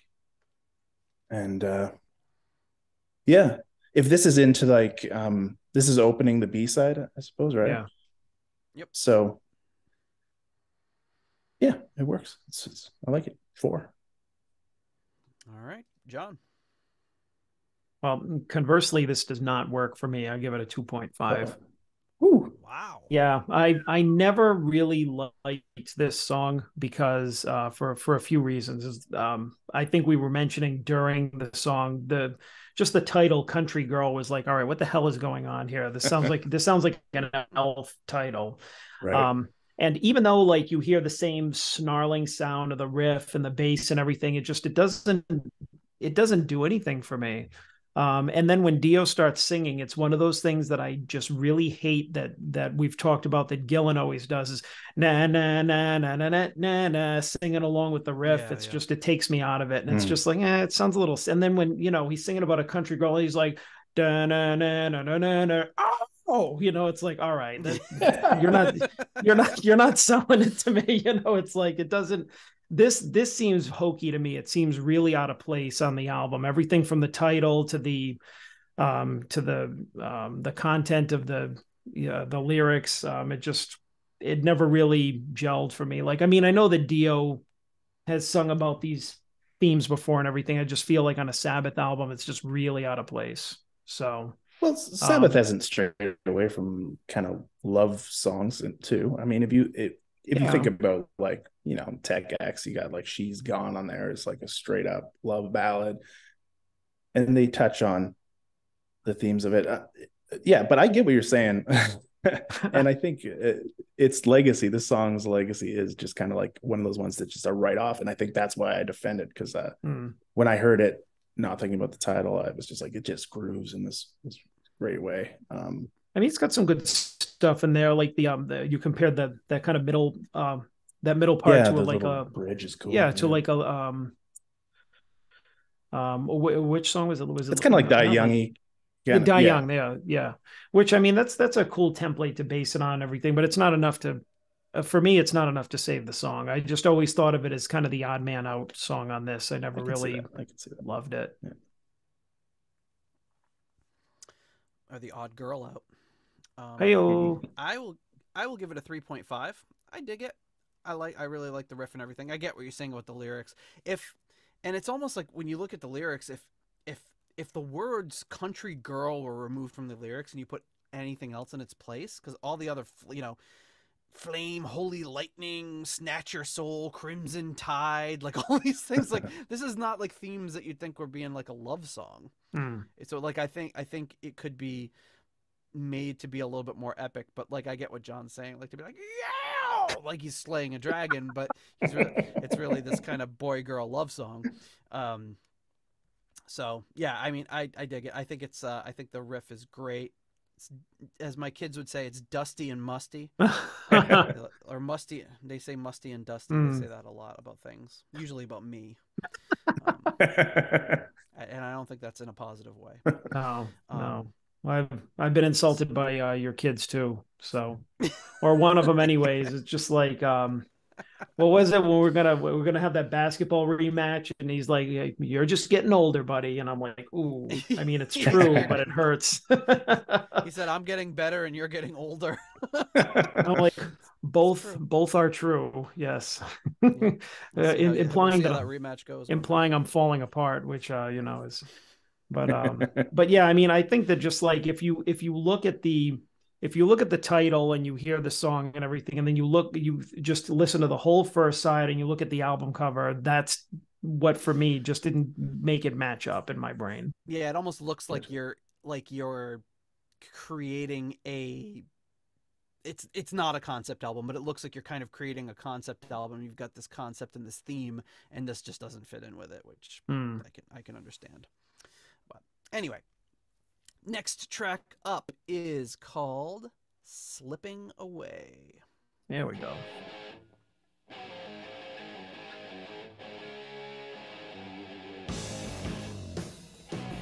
Nice bass slide. Oh yeah, this is some Zeppelin. Wow, yeah, there you go. It sounds so much like what's that one off Presence? For Your Life. It sounds like a slowed down kind of version of it, or a sped up actually. This Bonzo is a little bit more laid back. Dio, he's nothing but a Robert Plant wannabe.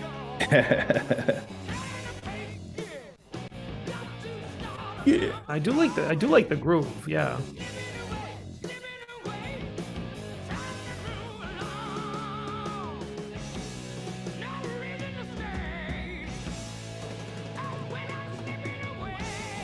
Never really like that slapback reverb effect on Ronnie's voice in this song, though. Yeah. Just kind of made it sound a little weaker to me.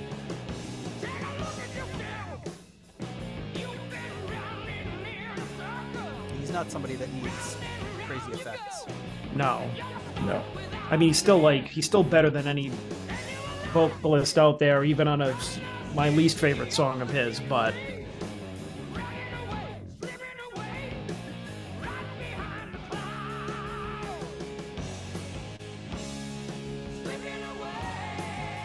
I do love this part, though. I love how he harmonizes on this.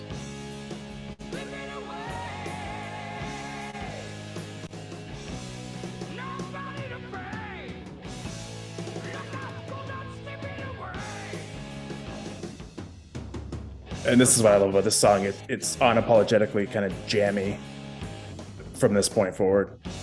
Yeah. So it's almost like, yeah, this part's awesome. Any sort of break where you just let a little drum fill like that come in is...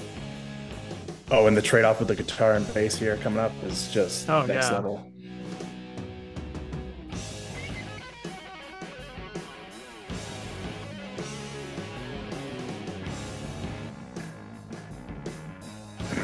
Yeah. Talk about dirty. He's It's getting muffy. It's hitting the big muff. That is like a sick overdriven tone. Yeah. I like it anytime a bass player gets to step on a pedal and Show off a little bit. do a little, Cliff Burton action.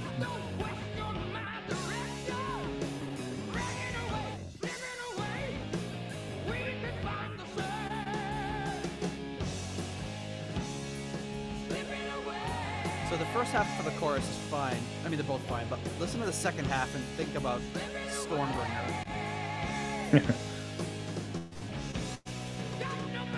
What, here?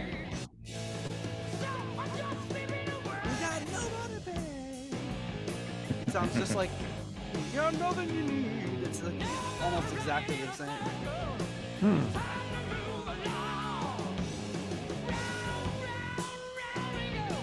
They're definitely sinking into more of what you would call a classic rock vibe on this one.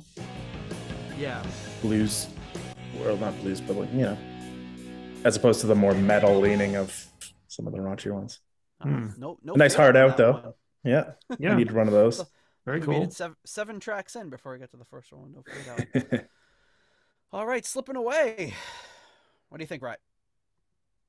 Yeah, like I mean, it is a very obviously a jammy song, and specifically has that call and response kind of section where they all kind of, you could see that being extended if they did put this in the live set. I think they did at the very beginning, like a beginning of the cycle, they had Country Girl in this in the set, and they would do it as like kind of a bridge into the drum solos and give a little showcase.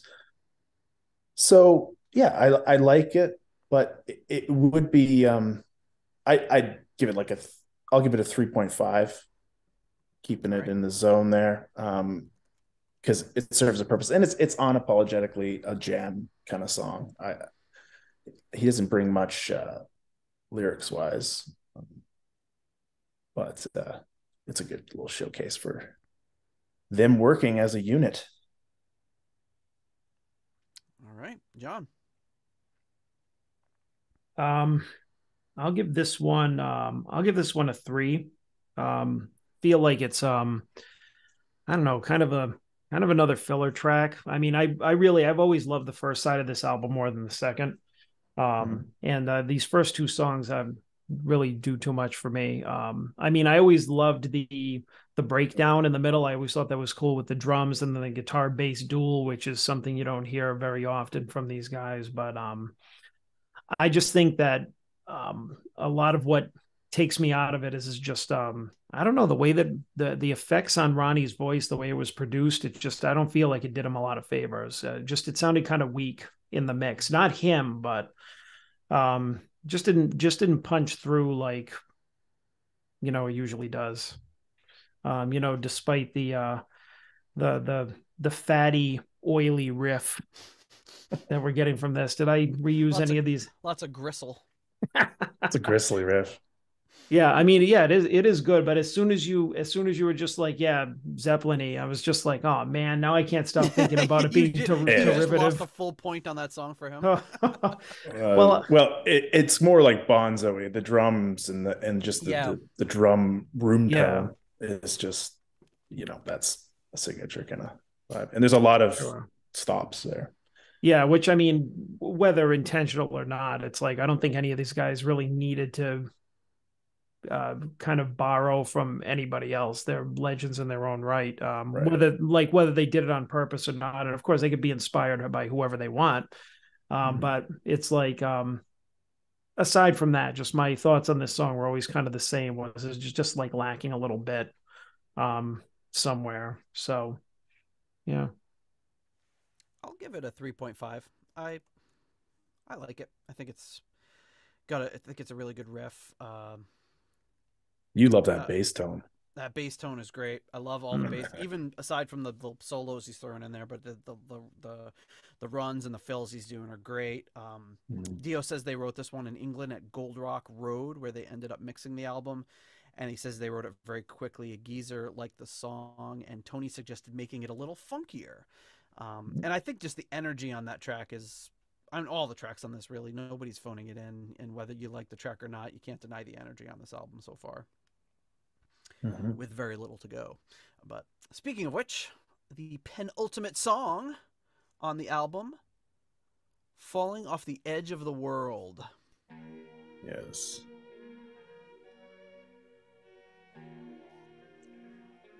This is when we get into the real dark, pensive, very Sabbath, isolated vibes.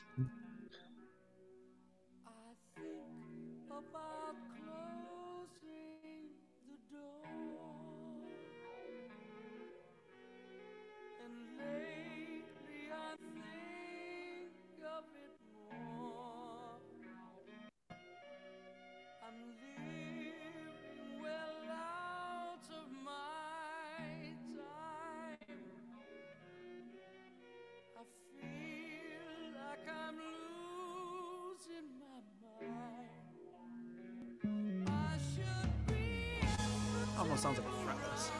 I don't think it was, Mm-hmm. Right. but it sounded like the beginning of SATO. Before SATO. Was this before or after Dire? Around the same time. Yeah, Yeah. right around the same time. I love this. I love how, yeah, I was Pitch just going really to was say. sick. And the heartbeat. Yeah, this is great transition. Now it's scaring me even more looking at these hooded figures in my basement. I'm going to turn on all the lights really high. Oh, the curtain. Just this great grandiose The vibe. curtain is people.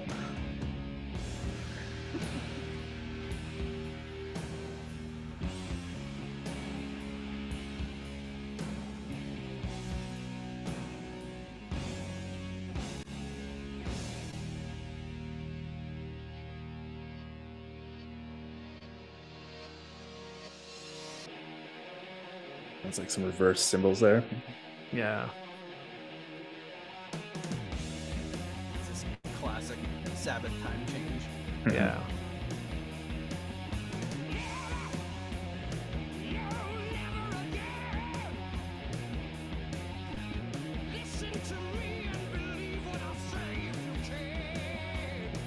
That's Dio being the master of putting a melody counter to what's going on underneath.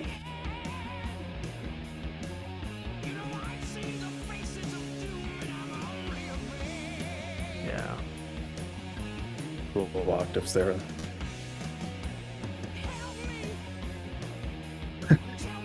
Help me! That was a strange delivery, but I still like it.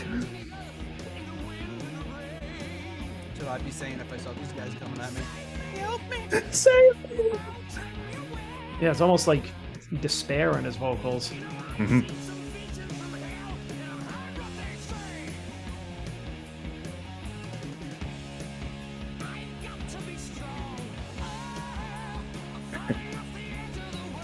Had a little bit of a Bruce Dickinson. Yeah, a little bit, right? This one does have kind of a Maiden kind of vibe. That intro with like kind of like Fear of the Dark kind of. Birch is bringing in some outside influence.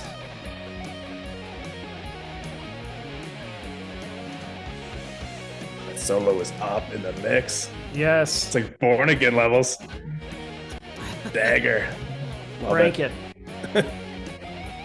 Turn up the night. The hi-hat is about 6 times louder on Born Again.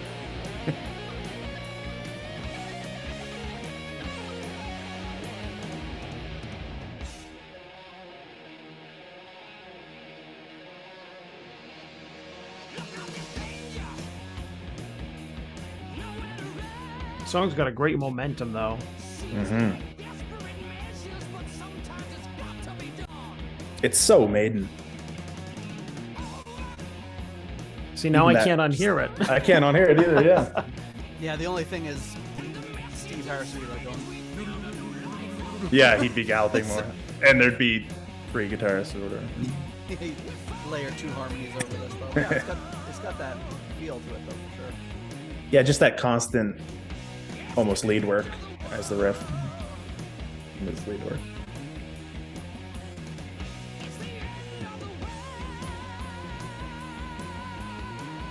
Changed up the lyric there. 2 songs in a row with no fade out. Mm-hmm. Unbelievable.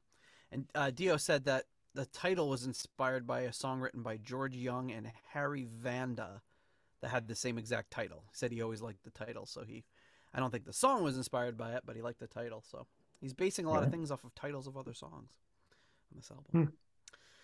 All right, Rye, what do you think about this one? Yeah, it's a great one. Great pen ultimate there, going into the closer. I like it. It's like it is very like pensive and in like isolated at the beginning, and you don't really get that from Dio a lot. But when you do, he always does it and then links it back into his own sauce afterwards. And this one definitely has some more Dio too. That kind of, he's still hanging on like the where he's singing against like the unjustness of the world. And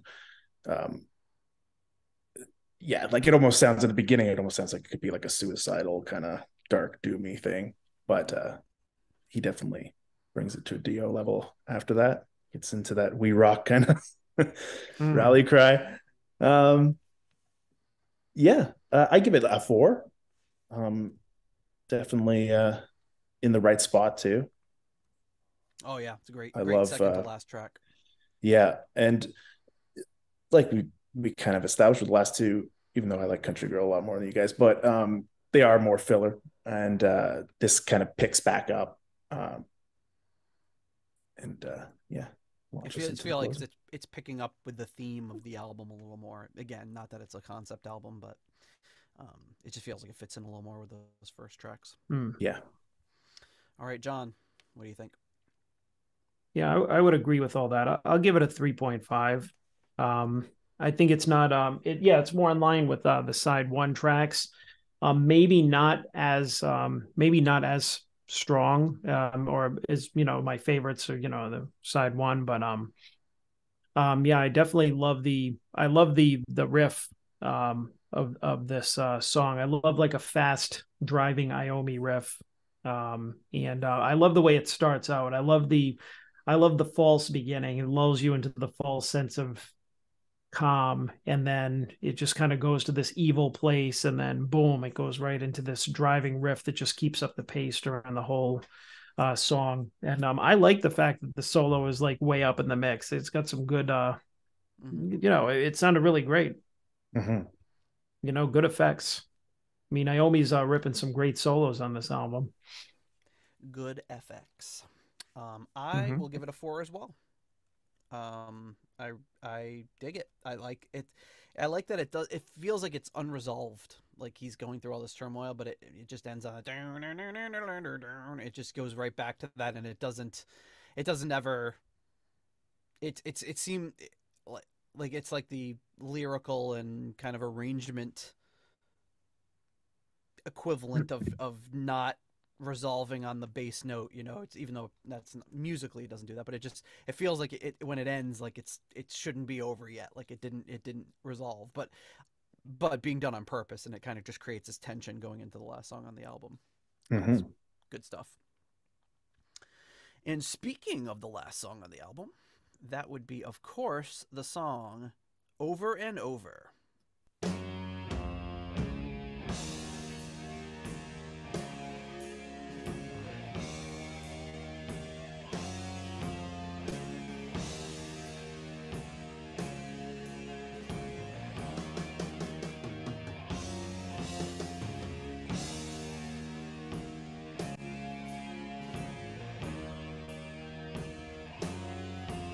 Sounds like something would have been on Technical Ecstasy.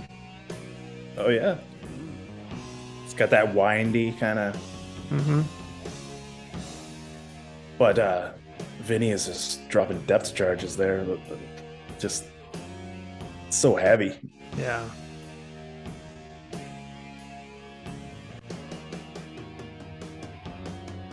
It just feels like he's playing with like one of those like weighted suits that you run in and you jog in or whatever. Yeah. They're really good at grooving at these really slow tempos. It's not easy to do.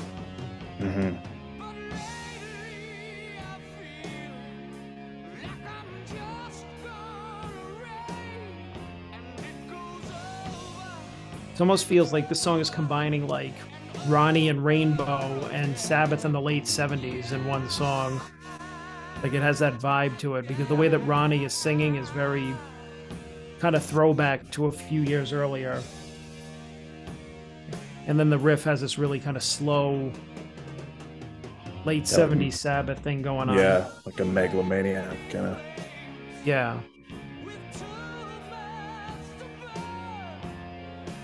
And Dio can just hang in that tempo because of the control, man.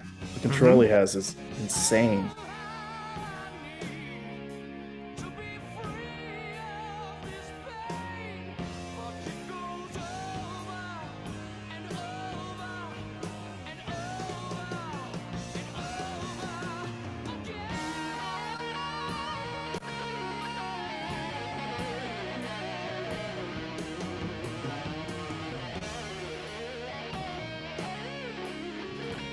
This is kind of just universally kind of known among Sab heads as like some of Iommi's greatest lead work here. I think this whole album is some of his best. Yeah, but really just connecting with that blues.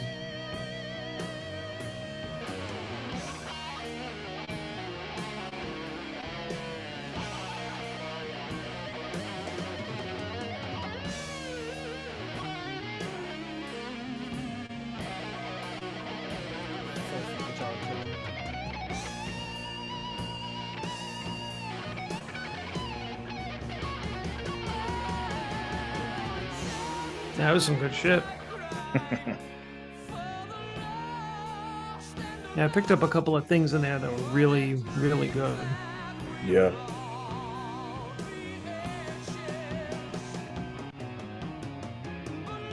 That was a nice little this one.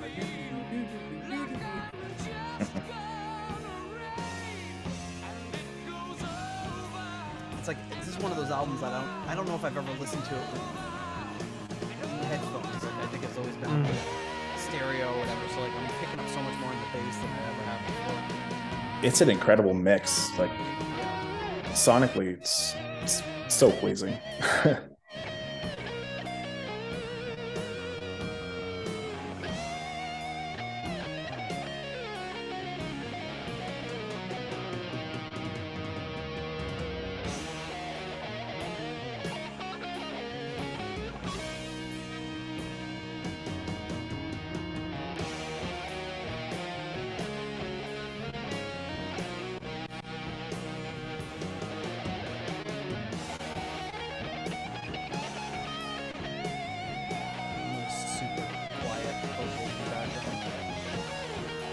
I'd love to hear Iommi's process behind his choices here, because there are definitely some phrases that you can tell are thought out, and then some that are just super expressive, but he catches certain melodies. Like, it's an incredible solo. Incredible.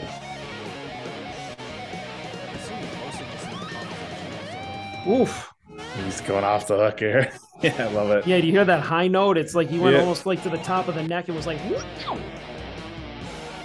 Like he ran out of notes.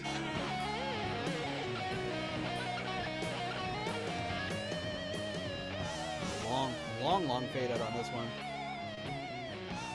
Yeah, what I like is they fade out everything except for the vocals stay kind of strong.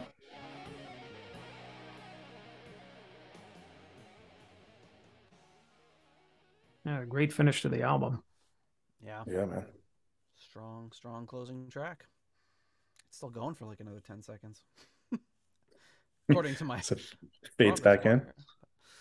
All right. Right. They could have done a return where it fades back in. That would have been cool, actually. It's still going over and over. All right. What say you? Yeah, that's a beauty. That's a perfect closer. The right mood. And they've returned to, I mean, he did that. Lonely is the Word kind of does the same kind of thing at the end of Heaven and Hell. Yeah. And then even when you think of like Seventh Star and the way that closes with the In Memory and that bluesy jam before there, this is just the best of those, I think. And that's just a really cool way to close out an album. So I got to give her another 5 for Over and Over, because he's just in the zone. I mean, yeah. All right, John. I'll give this, I'll give it a 4. Great closer to the album. I love it ties it up so well. Just a nice, kind of a slow, brooding, moody type of song. I mean, I give it a 4 alone just on Iommi solos, which, I mean, were just like we were saying, are just really off the hook. Like he had some, I can't even remember everything, but I just heard so many things in like the first solo and the outro solo, which were just like a run, a bend, like the way he sustained some of the notes. It was just like, he did some crazy stuff on here, which, was kind of like the best of Iommi. So, I mean, I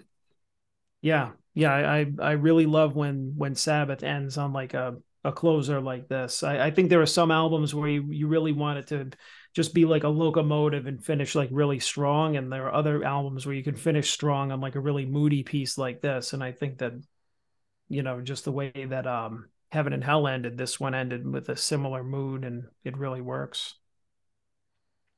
Yeah. A wind down is nice every once in a while. Yeah. That's a good way of putting it. It does make you want to reset it. Yeah. Just as much as like a Diary of a Madman also makes you want to reset it because it ends on a huge crescendo. Like, yeah. And think of those albums side by side, because they are kind of the side by side. If you think about the timing of this, Mob Rules Companion would be that, but like, very different approach, but just, I will give this one a 4 as well. Iommi soloing on this is just great, and while his style is not the same or not similar, I would say it reminds me a lot of Blackmore, and the way he's kind of teetering with losing control, and some of those doing those like falling down the stairs sort of things that Blackmore will throw in a lot when he's like really excited and really like getting into a solo. You hear Iommi taking that same approach, even though the result sounds a lot different. But really, really great song. And it's not about when you fall down; it's about getting back up right after hitting that next bar strong. And they both get back up very well. Exactly. And Dio's vocals and Geezer's fills, just really, really strong closer. Really, really dig that one a lot.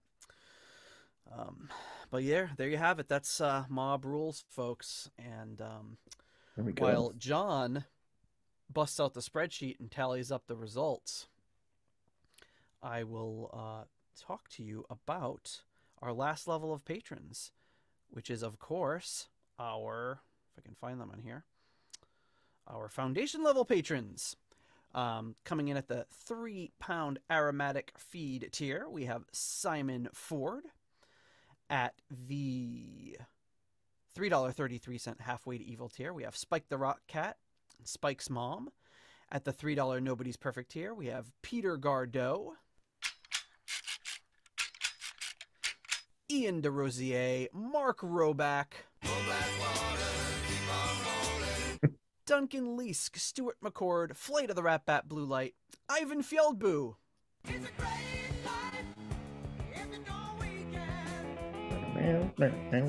Runar Simonsen,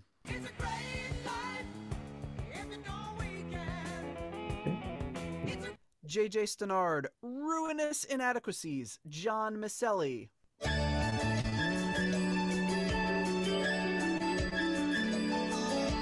Oh, she's elegant and sophisticated. She's French. So are poodles.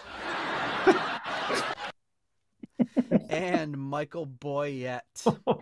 Hey-yo, zinger from Tony Maselli. So are poodles, Angela. And coming to you at the $1.71 I Want My Own tier, we have Rich, Young, Shaylor. At the 10 kroner tier, we have Karsten Lau. At the £1 tier, Lord Longford. And then at the $1 made up name tier, we have the Falling Off the Edge of the Tomb, Leaky Mausoleum, Stephen Somerville, the Concerto 1999 Fanatic, Hank the Tank, Private Eyes, Ashton Lionel, and Blackmore Tights. Thank you so much to all of you for your generous support of the Deep Purple podcast. We couldn't do it without you. And you know what time it is, folks. We're just busting it down the spreadsheet. And he's fumbling with the tabs. Oops, he sorted it the wrong way. Now he can't tell what is bad. All right, Johnny. That's a greasy song. Greasy, very greasy. I can't since you updated it and you went tabs. Now when I hear the original version, it doesn't sound right to me anymore. Well, this isn't the original. This is the third version. Is it? It is. Yeah. Damn it, Nate. See, I knew it. It's like meeting halfway between the first one and the second one. It's just. Because I thought at the end I heard you do a beard, but it wasn't as It wasn't as obvious. We'll have to do what Pot of Thunder does and make these jingles available to our patrons for better or worse. They could have all three versions of that one. All right, John. So where does Black Sabbath's Mob Rules fall in our rating spreadsheet?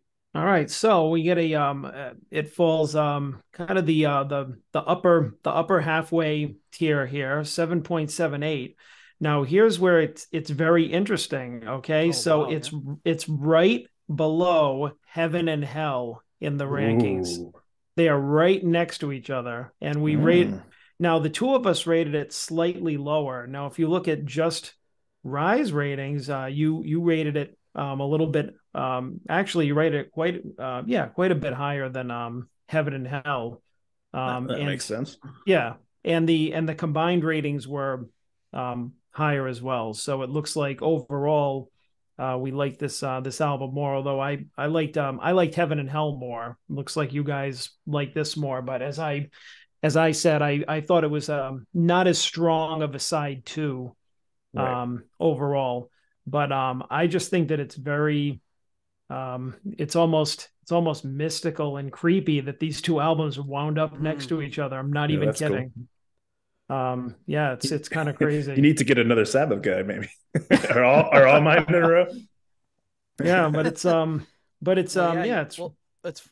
that then only separated by one is Born Again. Oh, there you go. So in our total album rankings, it goes Heaven and Hell, Mob Rules, Accidentally on Purpose, and then Born Again. So it's like they're all in that very, very, very close. They're all clustered together here. No, I wonder is like now right above Heaven and Hell too. A couple above it is White Snake's Come and Get It. Now was that the one that was recorded at John Lennon's house, or was that a different one? I think it was Ready and Willing. Yeah. That's right. I think you said that. That would be. I'm not 100% sure. That would be very like a cult type shit. You know, if that was going on. But that would be some E501. But yeah, it was really really interesting here, and I'm gonna take a look at the combined. No, I'm sorry, it was Come and Get It. Hey, see, yep, it's sorry. The Ready and Willing, Come and Get It. They all blend together. Yeah. Slip it in. Slide it in. Slide of the tongue. And all right, so also if you look at the combined guest ratings, this actually this is also in the upper half of just our guest ratings as well. Just a little FYI. Doesn't really mean anything, but or too much, but yeah, there it is. So yeah, looks like the overall consensus is that this was the better liked album, although Heaven and Hell ranked slightly higher, but I think that might have been because of me. Both ways. I swung the other way for Heaven and Hell, and then a little bit less for this album. But I just feel that in a lot of ways there was a strong side one. But I think a lot of when I was listening to side two, I just feel like Ronnie was. I don't know if his vocals just weren't produced as well or as strong, or if he was singing more of like with a rainbow type tone than he was a Sabbath tone. Like I feel like he was coming more into his own as the Sabbath and what he would be singing is in Dio a year or two later, and then kind of almost reverted back to a little bit more, I don't know, softer Dio, if that makes sense, or just not as forceful, not as metal as he turned out to be, or as gruff. I don't know. If there's a lot of variation in the first side as far as him going like we pointed out with Mob Rules. That is like a very distinct, almost dehumanizer vibe to that one, as far as when he gets that kind of like that more control over that guttural kind of thing, and he pushes that through in the 90s, obviously, and and I really love that. So I mean, I love all eras of Dio, but I mean, when I was really getting into some of his stuff, like when the 90s albums were coming out and he was getting really like into it, I at the time I was thinking like I think I like this stuff better than the classic first Dio albums, because it was just so heavy. And of course he looked back on it, was like that was a confusing period, and that wasn't really me with angry machines and stuff. And Yeah, I'm like, the fuck Tracy, you, that stuff is awesome. the stuff he did with Tracy G is my favorite actually. Yeah, but me I'm coming too. from a different vibe where I didn't really catch the 80s wave of it. So Yeah. but in context, once that like he moved into Dehumanizer and everything that he did solo after that, I was just like, oh, this is just a great vibe. Yeah. But yeah, even like thinking about it as like a Martin Birch offerings, this one really stands out as like this different sonic vibe to me that I really love how it sounds in headphones and how you can pick out the instruments. More so like even compared to all his like Maiden stuff, it has a different vibe, and I think it's cool that he caught onto it and let them kind of be a bit more raw than what he usually does, because I associate him with being kind of cleaning up the takes. He doesn't let very much like imperfections in, which is great. It really works for early Maiden and everything. But yeah, this album is just really a treat to listen to. So I'd probably rank it a little higher than Heaven and Hell, just for the way it ages in my ears. There you go. One thing I think that's interesting is the main criticism that I see about it is that it's seen as being sort of formulaic or following the same formula as Heaven and Hell, which to me is funny, because if they had tried something too out there, they would have been like, oh, it doesn't sound like Black Sabbath. They're always going to complain about something, you know, like Deep Purple fans are always, they want everything to be Machine Head Part 2. And then when it's not, they complain. And then then if you gave them Machine Head Part 2, they'd say, oh, it sounds just like Machine Head. So it's all these, to me, you can't win. I mean, I can see what people are saying, that it does hit a lot of the same notes that Heaven and Hell hits. Right. But, you know, of course, on it definitely, they're gonna I think it improves on it, but also it's like, it's a formula that when it's repeated twice like that, it's not, I mean, there's enough variety within that structure of what Heaven and Hell is, the way that it moves into these epics and then these short, fast energy ones, that it's kind of great that they repeated it, I think, and just improved it ever so slightly. I mean, there's enough,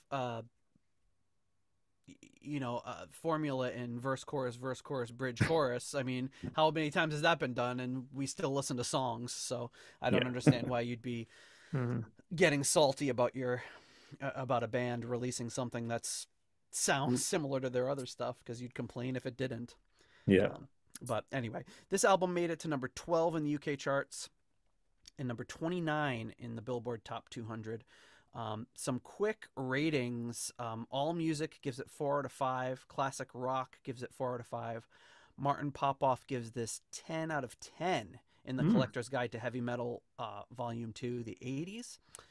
And our favorite, Rolling Stone, gives it 1 out of 5. Of course they do.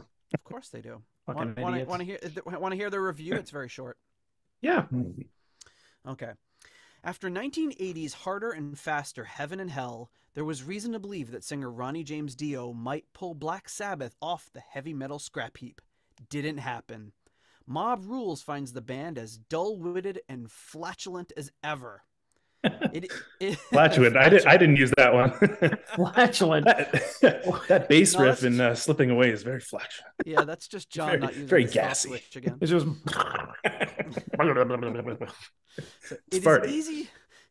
It isn't easy to figure out exactly who deserves the blame for this sludge fest. Dio's lyrics are insipid and cliched, but since the vocals are usually buried in the mix, that's only a minor annoyance.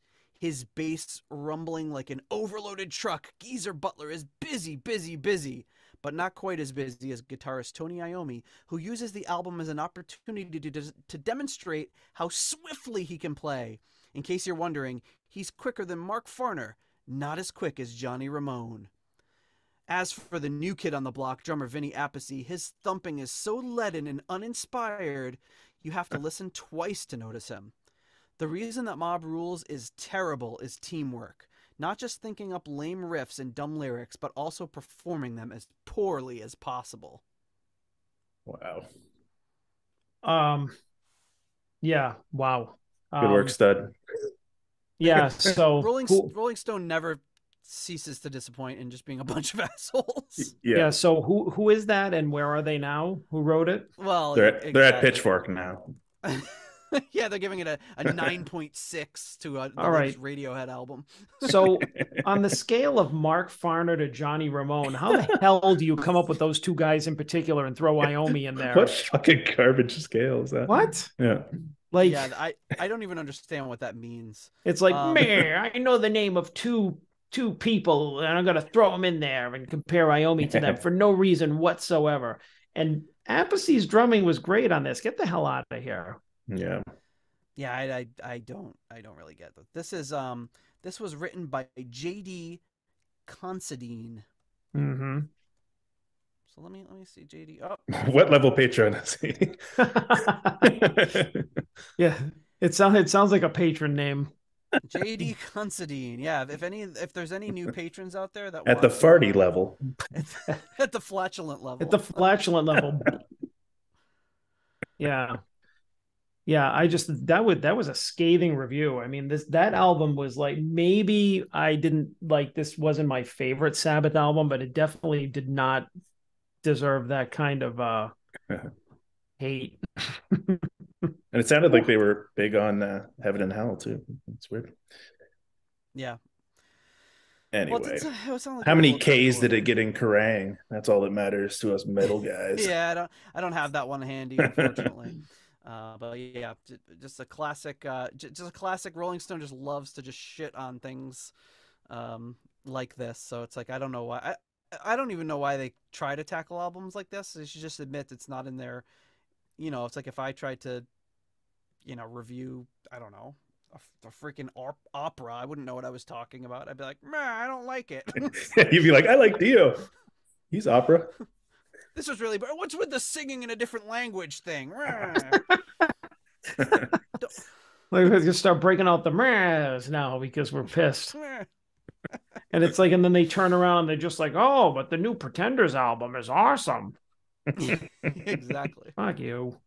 Yeah, there's certain darlings that they wouldn't dream. They could just release the biggest crap ever, and they'd be like, they would have to just absolutely love it. I'm looking up if Rolling Stone reviewed Lulu. Actually, like, I think like Geezer's bass solo. They gave Lulu 3 stars. There you go. All right. I mean, it's a different writer, but it's just hilarious. Like, I can understand if you didn't like Mob Rules or Heaven and Hell, but like to give it 1 star is just like such a like. Just if you don't like it or if it's not for you, just give it a 3. Just like, you know what? Hey, this is.